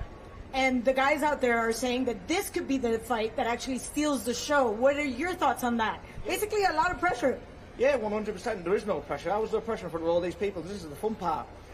This is going to be a good fight. Lee's a tough kid. Comes forward. He'll have a fight. But listen, there's no one like me. I'm strong. I'm fit. I'm ready to go. And then he's in with a gypsy boy now, so he's getting knocked back, fucking out. Oh, thank you. Apologies, but it's that kind of day. Yeah, look, I mean, this one could steal the Our show, next honestly. 2 fighters competing tomorrow in a 10-round contest. It will be for the vacant WBA Intercontinental Heavyweight Championship. Let's first welcome from Doncaster, England. He brings a professional record consisting of 23 wins, 6 defeats, 2 draws, 18 of those 23 wins coming by way of knockout. He is known as the Doncaster De La Hoya, David the White Rhino Allen. Bugsy, talk me through the Doncaster De La Hoya. Well, you know what, Fletch? I do love telling a story, and I'd love to take the credit for that one, but it's not me. It's beautiful. Dave Allen's got a very, very good sense of humour. The Doncaster De La Hoya, I'm having that, son. I mean, he thinks the sky's the limit for him, so he's here to put on a show. You know, we talk about nothing to lose. He's the ultimate nothing to lose tonight. And now let's welcome from Romford, London, England. He is undefeated with 12 wins, 11 of those 12 wins coming by way of knockout. Here is Johnny the Romford Bull Fisher. So here comes Johnny Fisher, the British Young Boxer of the Year. And if you look at the illustrious names that have won that award down the years and what they've gone on to do, that's often a good indicator of what the future might look like, Richard. Yes, absolutely, Fletch. You're quite right. Johnny Fisher, remember, he's looked on as a bit of a puncher, isn't he? 11 knockouts in the 12 wins that he has. But we have to remember, Dave Allen's got 18 knockouts himself, so he's quite a big puncher. But Johnny Fisher, I think, is the favourite here. But it's going to be a crack at this one because they're both confident going into the fight.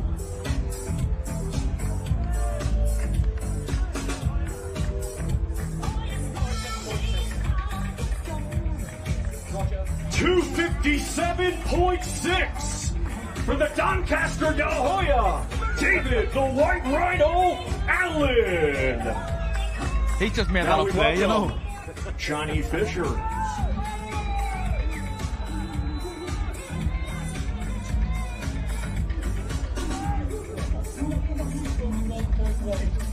$241.1 for the undefeated Johnny the Romford Bull Fisher. One thing that doesn't need to be emphasised here, that this is the biggest night of both of these men's careers and a real opportunity knocks for the pair of them when they step in the ring tomorrow night. Absolutely, Flex. And the thing is, as well, with Johnny Fisher, like I say, he'll be favourite, but he's got to be patient here because Dave Allen, hard as nails, he can punch himself. So, like I say, Johnny Fisher has got to probably go prepared to go the distance.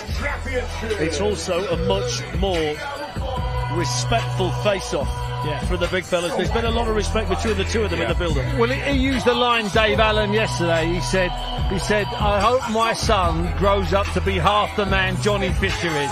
I'll take that for an opponent line, Fletch, every day of the week. Absolutely. Let's hear from them then.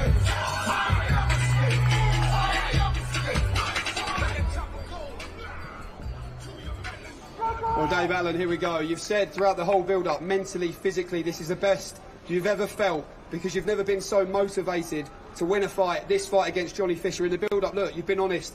You've called him a novice. You've called this a lottery ticket. You said he's a kid. What is burning those fires so brightly in Dave Allen to win this fight tomorrow night? Lots of things. Yeah, this is the one. This is the one people will remember me for, and I want to be remembered for being one hell of a man. So, yeah, tomorrow's the big one. And you've been vocal throughout as well about how you see this fight ending with Johnny Fisher. You've kept talking about your experience, but if he comes steaming at you like he has done throughout his journey so far, his last two have been over within 90 seconds in the first round. If he comes at you in the same way, what do you believe happens to the Romford Bull? Oh, he's making a big mistake, Yeah, this is a big step up. No one's ever run onto me before. You know, I've been beaten, I've been outboxed, but I will never ever be outfought. So if he wants to play them games, you know what they say about feathers and stuff, so we'll see. Dave, wish you the best of luck tomorrow night. Johnny, you just heard that from the other side of this platform. You're making a big mistake. What do you have to say about that? there's no mistakes in this game because I leave no stone unturned. I'm ready for whatever is thrown at me. We're prepared for every eventuality. But one thing I know is I've got huge power and I've got huge heart. I'm going to show all of that tomorrow night. We had an opportunity to talk earlier, and you did say this is perhaps the biggest challenge you have. Let's put aside the fact that he came in a bit heavier than you. Why is this so important for you? My next fight, whoever it is always my biggest challenge. No one, the other opposition never matters to me. It matters about what I can do. I'm the Romford Bull, and I do what I do every time, and that's bring heat. There you go. Thank you very much. See you tomorrow. Thank you very much. The question was asked in the press conference yesterday, what happens when a rhino meets a bull? That's what we're going to find out tomorrow, Carl. Yeah, I think so. I mean, I'm looking forward to this one. I think we will learn a lot about Johnny Fisher in this fight. How good he really is.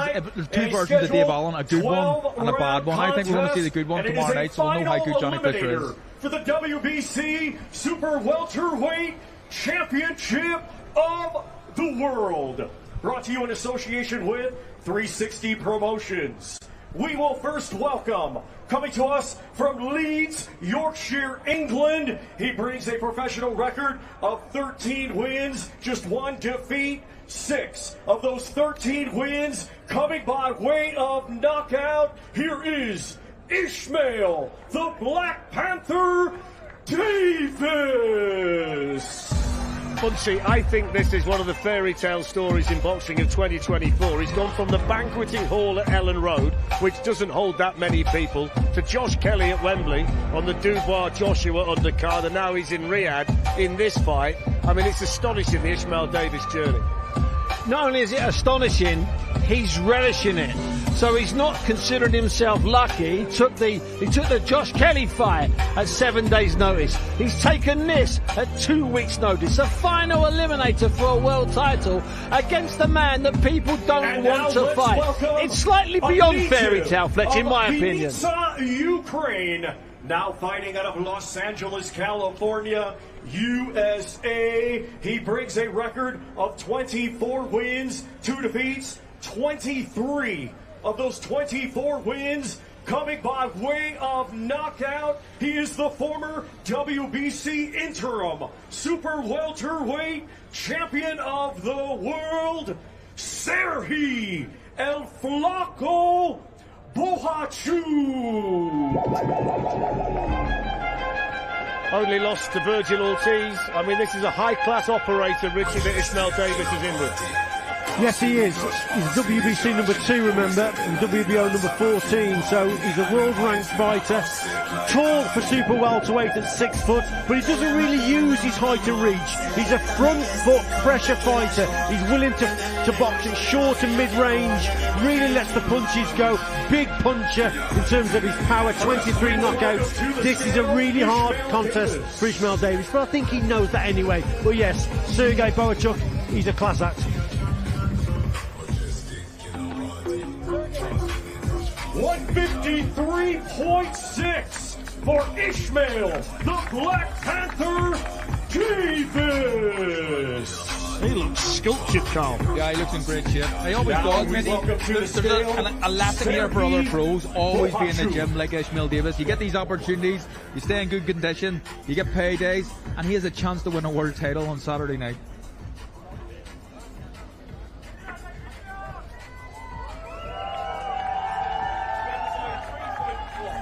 $153.1 for Serhi El Flaco Bohachu. Do you think the message, Richie, in his camp is don't take your eyes off the ball, don't take Ishmael Davis for granted? I think Ishmael Davis will be hoping for that. I think if he takes Ishmael Davis lightly, he could come unstuck, because he's there to be hit, Fletch. He's exciting, Bohachuk, but he's there to be hit, isn't he, Steve? Yeah, and Davis is a smarter fighter. We keep going on about the fairy tale, rather I keep going on about the fairy tale, but he was an unbeaten fighter before Josh Kelly, and he was a guy that was on the fringes. He was a guy, Fletch, who was just about to become avoided. I think he started to get more confidence in himself the longer the fight went on against Josh Kelly. Did he ever? Absolutely. And in his last 2 contests, Fletch, he's gone 12 rounds twice now. Yeah. And the confidence that gives you, Carl will tell you, that's massive. Yes. Fit guy, extremely fit guy, but he's got an opportunity again. No pressure on this kid, which is a nice position to be coming in. All he has to do is put on a good performance, and I think he will. Not only has he got no pressure, okay, he knows exactly what Boacic can bring. Late notice, yet you're all game. What does it mean to you to be here? It means everything, man. I want to thank the man to my right, Eddie, you know, giving me a chance again. And these are the chances that make great people. So I'm here, man, ready to do the job on tomorrow night, and let's see what he's got. What kind of statement do you need to do? I just need to go and get the win. That's all I need to do. Thank you. Good luck tomorrow. Thank you.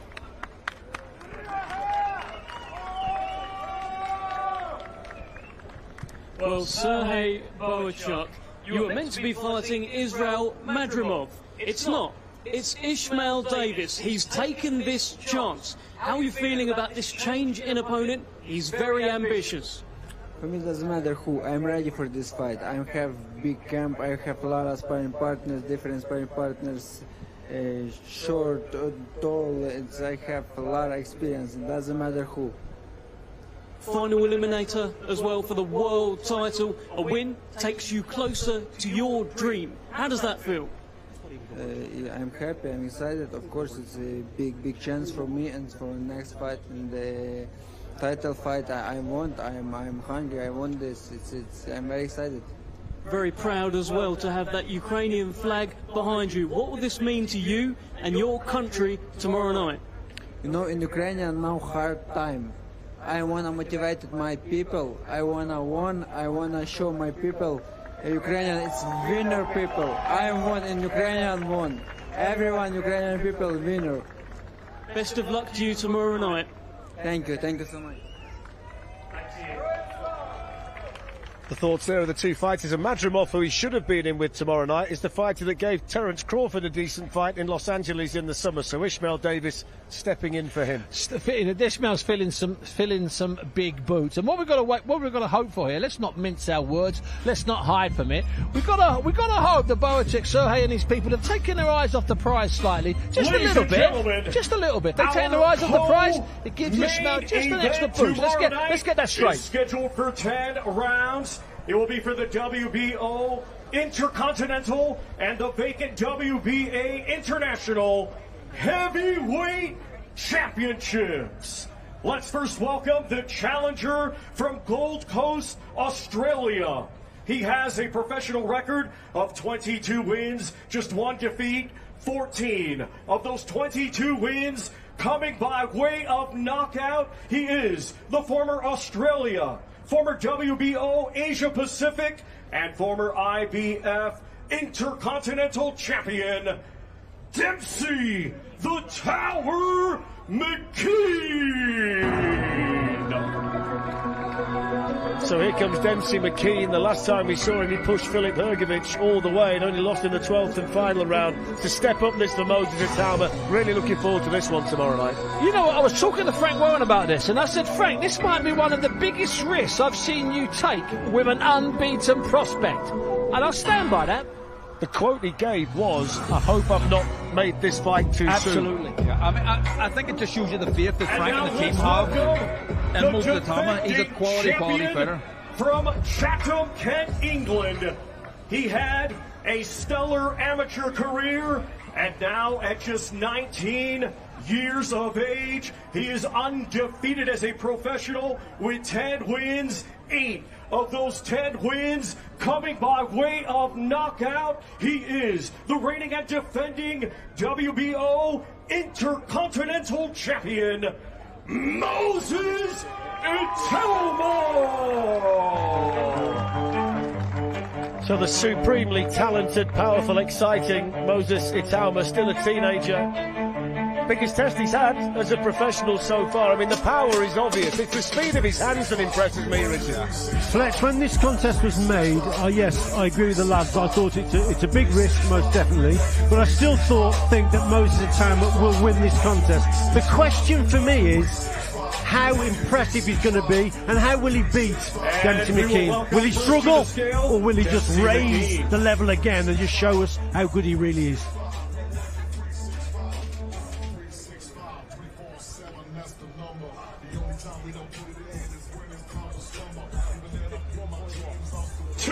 51.1 for Dempsey the Tower McKean.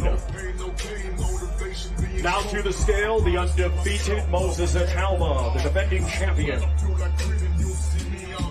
Dempsey McKean, 6 pounds heavier than he was for the fight against Filip Hrgovic.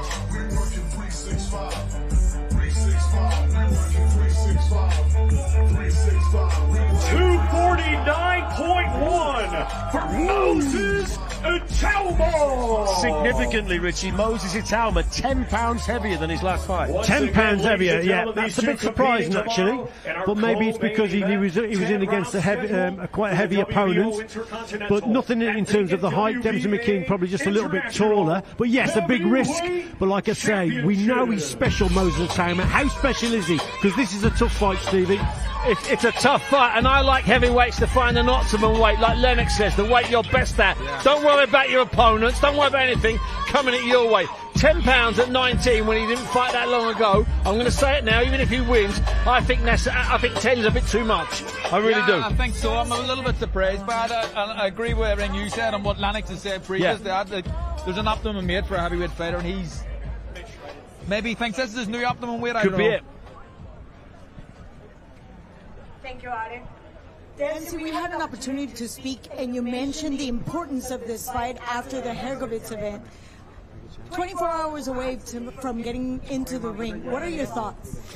My thoughts are, I just got to get in there and do the business. It's a fight, you know, this is what we put the hard yards in, the hours every single day. You know, 11, 12 weeks of training camp has brought us to this moment in front of it's going to be a packed out crowd as well on one of the biggest cards of the year as well. So, look, I'm excited and I'm more than ready for this. How do you plan on just messing up his party?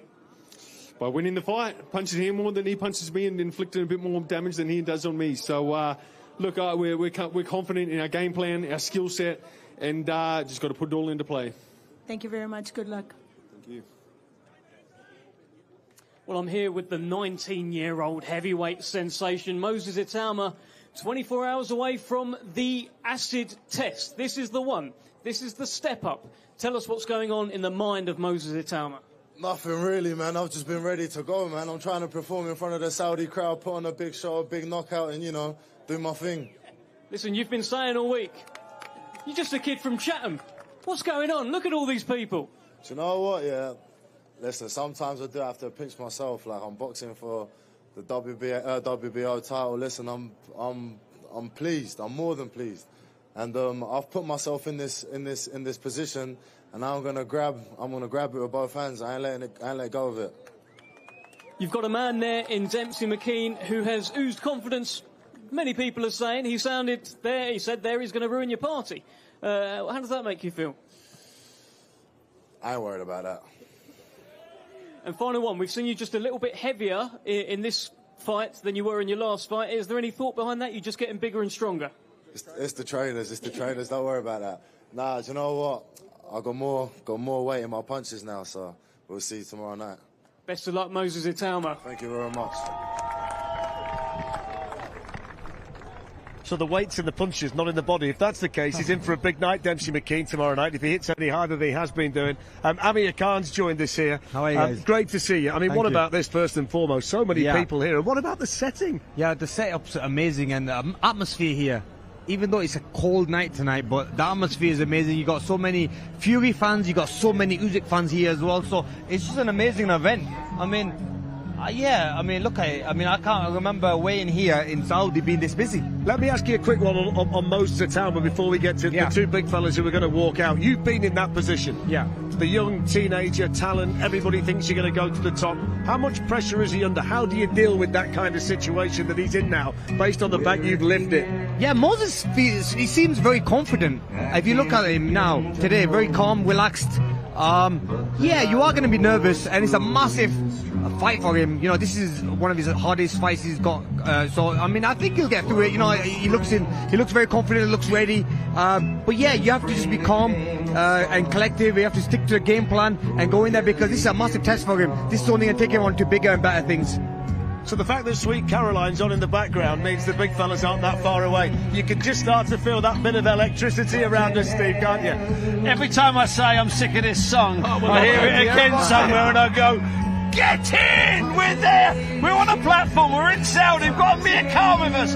It's 20 years since he reached the final in Athens. Let's celebrate! We should be singing this, all of us, by the way. 20 years, yeah. That's incredible, isn't it? 20 years ago. 20 years ago, I was in Athens, yeah, it's a long, long time ago. But, yeah, I mean, I think it was a little bit louder where I was. It was not louder than when you were in the finals, son. Yeah, exactly. But I remember, Steve, you had hair then. Yeah, there's no need for that. There's just no need for that. It's amazing what can happen in 20 years, isn't it? It's amazing what can happen in 20 years. Amir, I remember commentating on you in that game. He was, yes. And I remember you beating the Bulgarian Stilianov. Yeah, What a win. Bashed him up, What a win that was. That was a good win, and I remember you were there doing the commentary for the fight. There was yourself and I forgot the name. Jim Neely. Jim Neely. Yeah. How's Jim doing? He's doing okay. I seen Jim and Sainsbury's the other day. And he said to say hello, Richard. Swear to God. Great. Was he talking boxing? No, he loves the boxing. Oh, I love the boxing. One thing I didn't think we'd be doing at this point of the night is talking about seeing Jim Neely and Sainsbury's, but we are. It's that kind of night. When you stand here and with this close to the weigh-in, with this close to this massive fight, you've got to get the tingle again, surely. No, you do get the tingles, but the thing is, and you'll say the same about this call. You know, once you've been there, you've done it. I mean, you're just happy for the next generation, really. I mean, we don't want to be back in that ring again, even though, yeah, you might get the tingles that, oh, you know what, I do miss it. You miss it, yeah, but you don't want to get back in that ring again because, you know what, it was hard. You don't want to take any more punches. Now I'm a retired man. I want to look after my family, you know what I mean? And I've seen that retirement now, where I don't want to go back in the ring again. Like, just relax and chill. I'm here. Here's Michael Buffer. Professional boxing It's only Michael. for your entertainment. Riyadh season in the General Entertainment Authority with Frank Warren for Queensberry Promotions, Bob Arum for Top Rank Boxing, Eddie Hearn for Matchroom Boxing, along with Gold Star Promotions, Gypsy King, K2 Promotions, and Sella. And our sponsorship will be provided by Saudi Tourism Authority, Saudi National Bank, STC, Dr. Suleiman Al Habib Medical Group, Saudi Airlines, New Muraba Development Company, Tawunia, Hunger Station, Lucid Motors, and Al Tanfiti. And ladies and gentlemen, as always, special thanks to our host nation, the Kingdom of Saudi Arabia, with honor and regards to the custodian of the two holy mosques, King Salman bin Abdulaziz Al Saud, His Royal Highness Mohammed bin Salman, and Chairman of the General Entertainment Authority, His Excellency Turki Al Sheikh. So, ladies and gentlemen, tomorrow night, the rematch. Will it be revenge? Will it be repeat?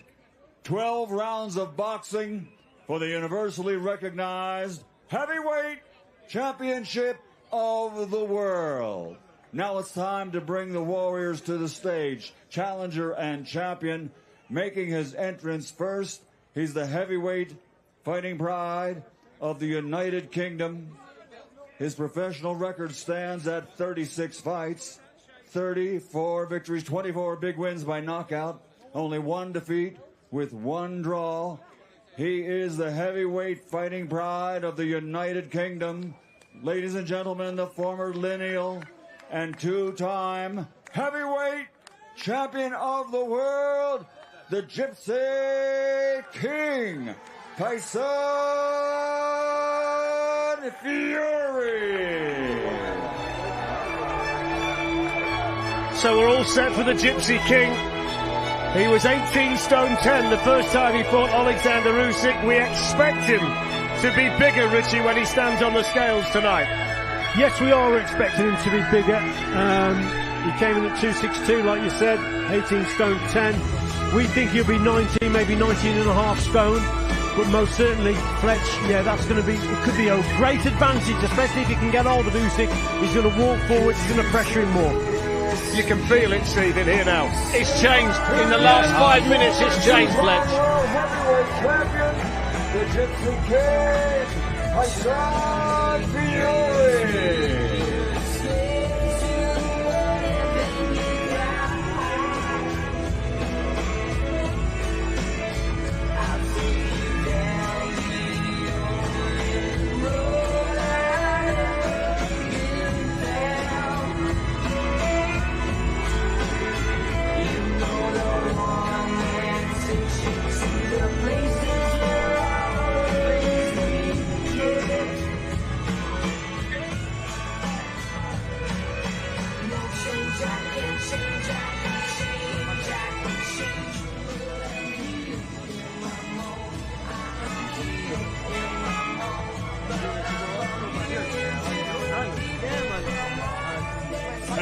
making his entrance to the ring.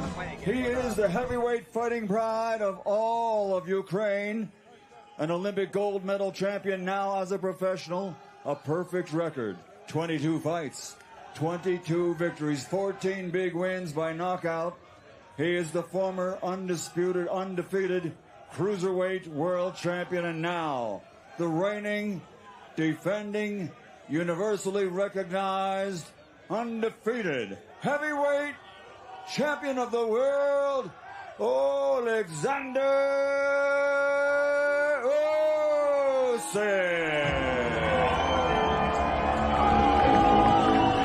So here comes the great Oleksandr Usyk. And in a few minutes' time, Steve, we're going to find out the weight difference between these two. I saw a great quote from Oleksandr Usyk. He said if size mattered, the elephant would be the king of the animals. I tell you what, that's a beauty of a quote. Fletch, do you know it in Ukrainian? Because that's what I'm going to deliver tomorrow. I'll do it in Ukrainian, not accent the words. What a quote! And Carl, absolutely nothing phases this fella. I bet he's never sweated his life apart from through exercise. Absolutely nothing at all. This guy, he's made of steel. Absolute made of steel. I love him. The people love him. It's a tough fight for him, we know that. But this guy's an animal. Absolute animal. King Tyson Fury. Top on.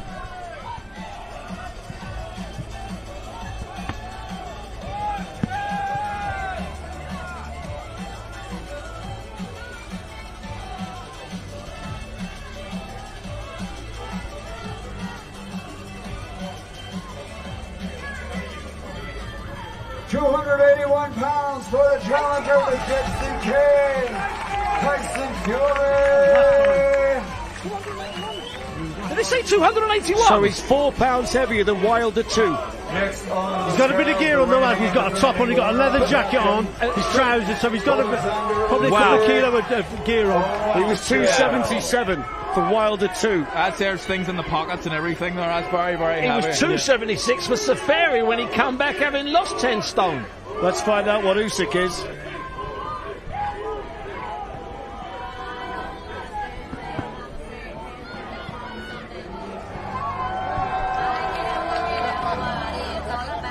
£226 for the reigning and defending champion, Oleksandr Usyk. He was 223.5 for the first one. That's his optimum weight. You spoke about optimum weight. That's his optimum weight. Yeah, and you know, he's wearing stuff again. He's got clothing on, so he's around about 223. Ultimate professional, isn't he? So there's not a lot of change there, Fletch, from the last time he weighed. If you stripped Usyk down now, he'd be 223.5 pounds. Absolutely. Exactly the same. 55 pounds between them. That's big, Fletch. Wow. That's big. Wow. My God. Before they face each other in the ring tomorrow night here in Riyadh, Kingdom of Saudi. This is where they're going to have to watch it, Fletch, now, as these break away. No, they've been told, Rich. Yeah, they've been told, Fletch. Now. There's not as many people on the stage than what I thought there would be, Steve, to be quite honest. Yeah, they've moved back from the stage, but the fighters have been told, look at them. Yeah. Maybe no head-to-head here, boys. Woo. Get this.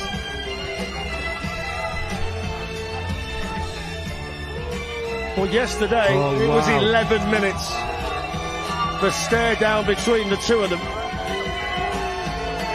There's a lot of people on the stage, there's not a lot of room, and you can absolutely cut the tension and the atmosphere in this theme park, the Wonder Gardens in Riyadh, which all of a sudden is the epicenter of the boxing world. And you can see this, they're 6 feet apart, not looking at each other, and in the cold you can feel it. You don't need to be in someone's face to get the tension and outgame, Fletch. Just to reiterate, Tyson Fury 281, he was 262 for the first, that's 18 stone 10. So he's 21 pounds heavier. Oleksandr Usyk just about where he was for the previous fight, but it looks like around a 50-pound weight advantage tomorrow night for Tyson Fury. 12 rounds of boxing for the heavyweight championship. The stare-off, Fletch, was yesterday, not tonight. Very brief, wasn't it? Yeah, absolutely. They're under orders, Fletch. I mean, let's not mince our words. They're under orders. My absolute chaos and carnage claim that I made at the top of the show. Same here. Didn't work out, did it? Is this the kind of time, though, where you don't want to expend too much energy up there? You just want to get yourself focused for tomorrow, Amir? Yeah, I mean, both fighters look very relaxed to me. And if you look at Fury, he looks a lot more calmer this time than the first time around. And yesterday as well. Yeah, exactly. Seems very calm and chilled. I'm not betraying confidences here, but I spoke to someone in the camp and they said they're keeping as far away from Tyson Fury right now as they can because he's so on edge. Let's hear from them.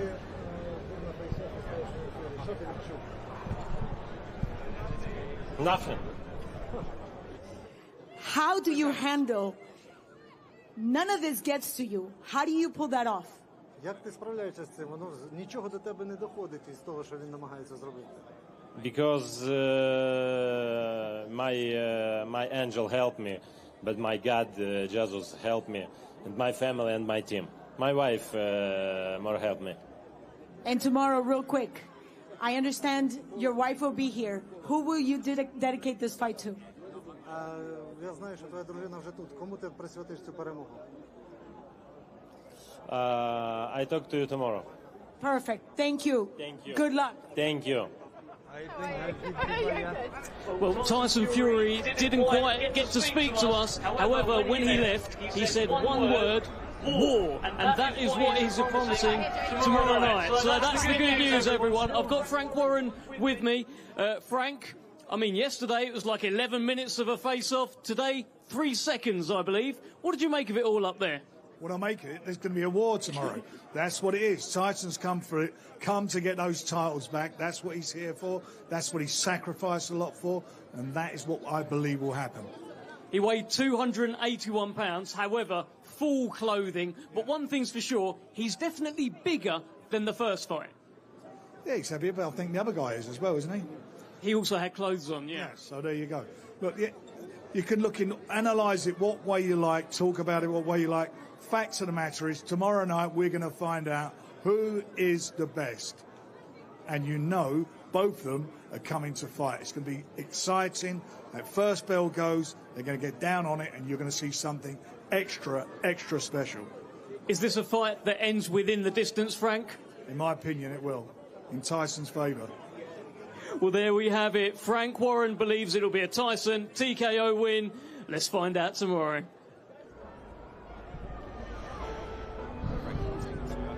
Oleksandr Usyk and Tyson Fury come face-to-face in the ring tomorrow night, and we cannot wait. The easiest way to watch us on TNT Sports Box Office is by scanning that QR code on your screen right now. Join myself, Carl, Bunsey and David Hay, 4 p.m. tomorrow.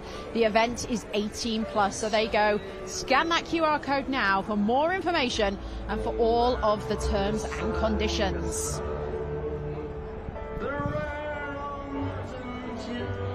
Well, that is it. The weigh-in is done. The time for talking is done. Amir Khan still with us. What did you make of that final weigh-in between Tyson Fury and Oleksandr Usyk? It seemed very chilled.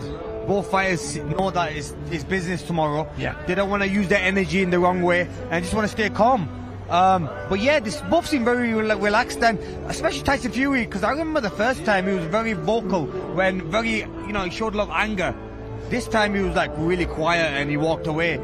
So yeah, I mean, is that confidence or what is that? What do you think, Steve? I think it's confidence from both of them, to be honest with you. Definitely. And I think it's that point, Amir.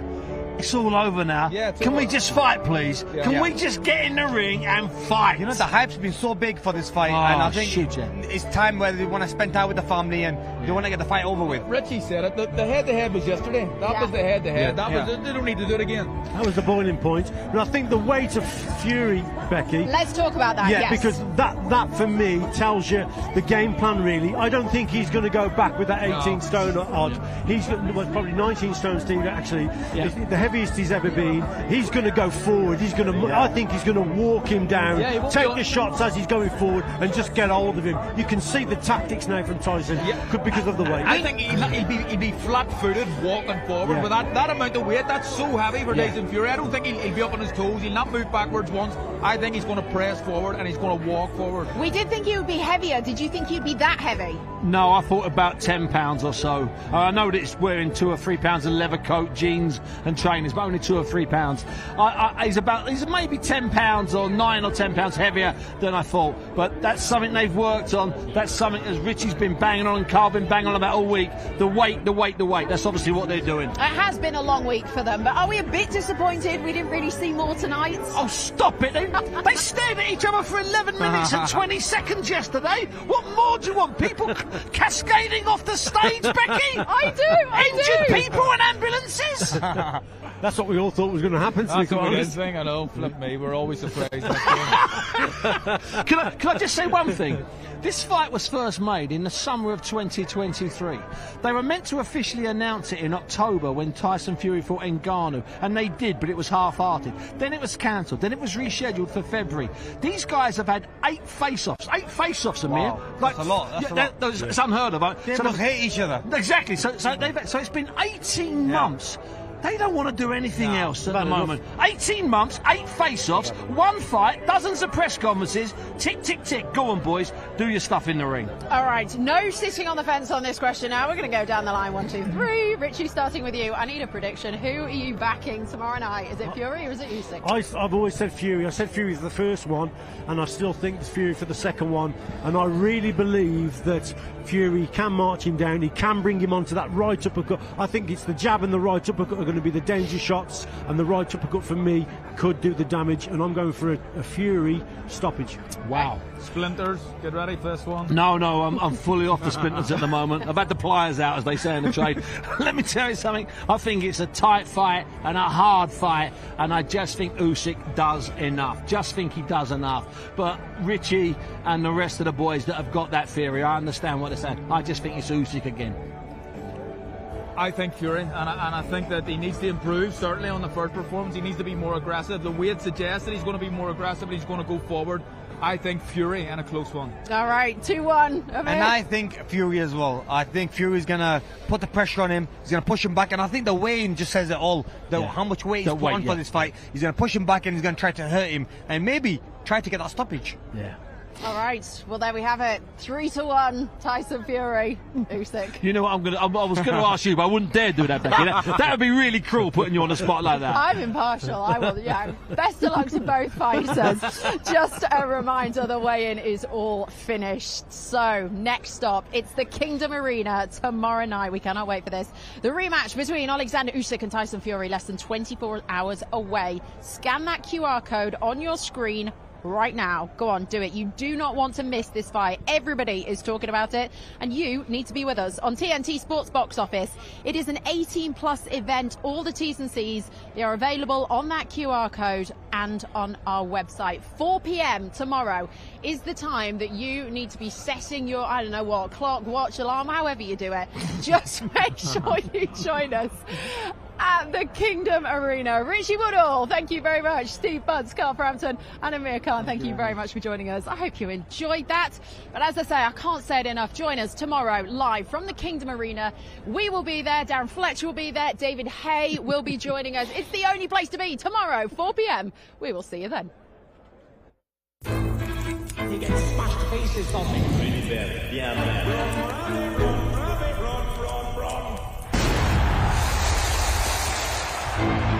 2 undefeated fighters, history being made, the first time 4 belts have ever been fought for, the most important fight of the 21st century. Showboating early from the Gypsy King. Fury's always done a little bit of showboating, but I think in a fight of that magnitude there was probably a bit too much. Round 6. Oh, solid shot, shook him down to his boots. There's an uppercut, what a shot! Now he's in trouble, Oleksandr Usyk. Usyk needs something for this fight to carry on. Round 9. Oh, what a shot that is! Fury's wobbling, Usyk's caught him. Oh, is that the game changer? Usyk can sense a finish. He's all over the ring. Is this a sensation? Tyson Fury hanging on. But Fury refused to go down. A fight that's tightened up significantly. This is everything that we hoped it would be. I was on my feet with my heart beating out of my chest. Both of them competing so fiercely right until the end. The final bout. What a fight. He's a very good boxer. To the winner by split decision from Ukraine, Oleksandr Usyk. We got the rematch. The two best heavyweights of a generation are meeting again. It just made smashing his face in.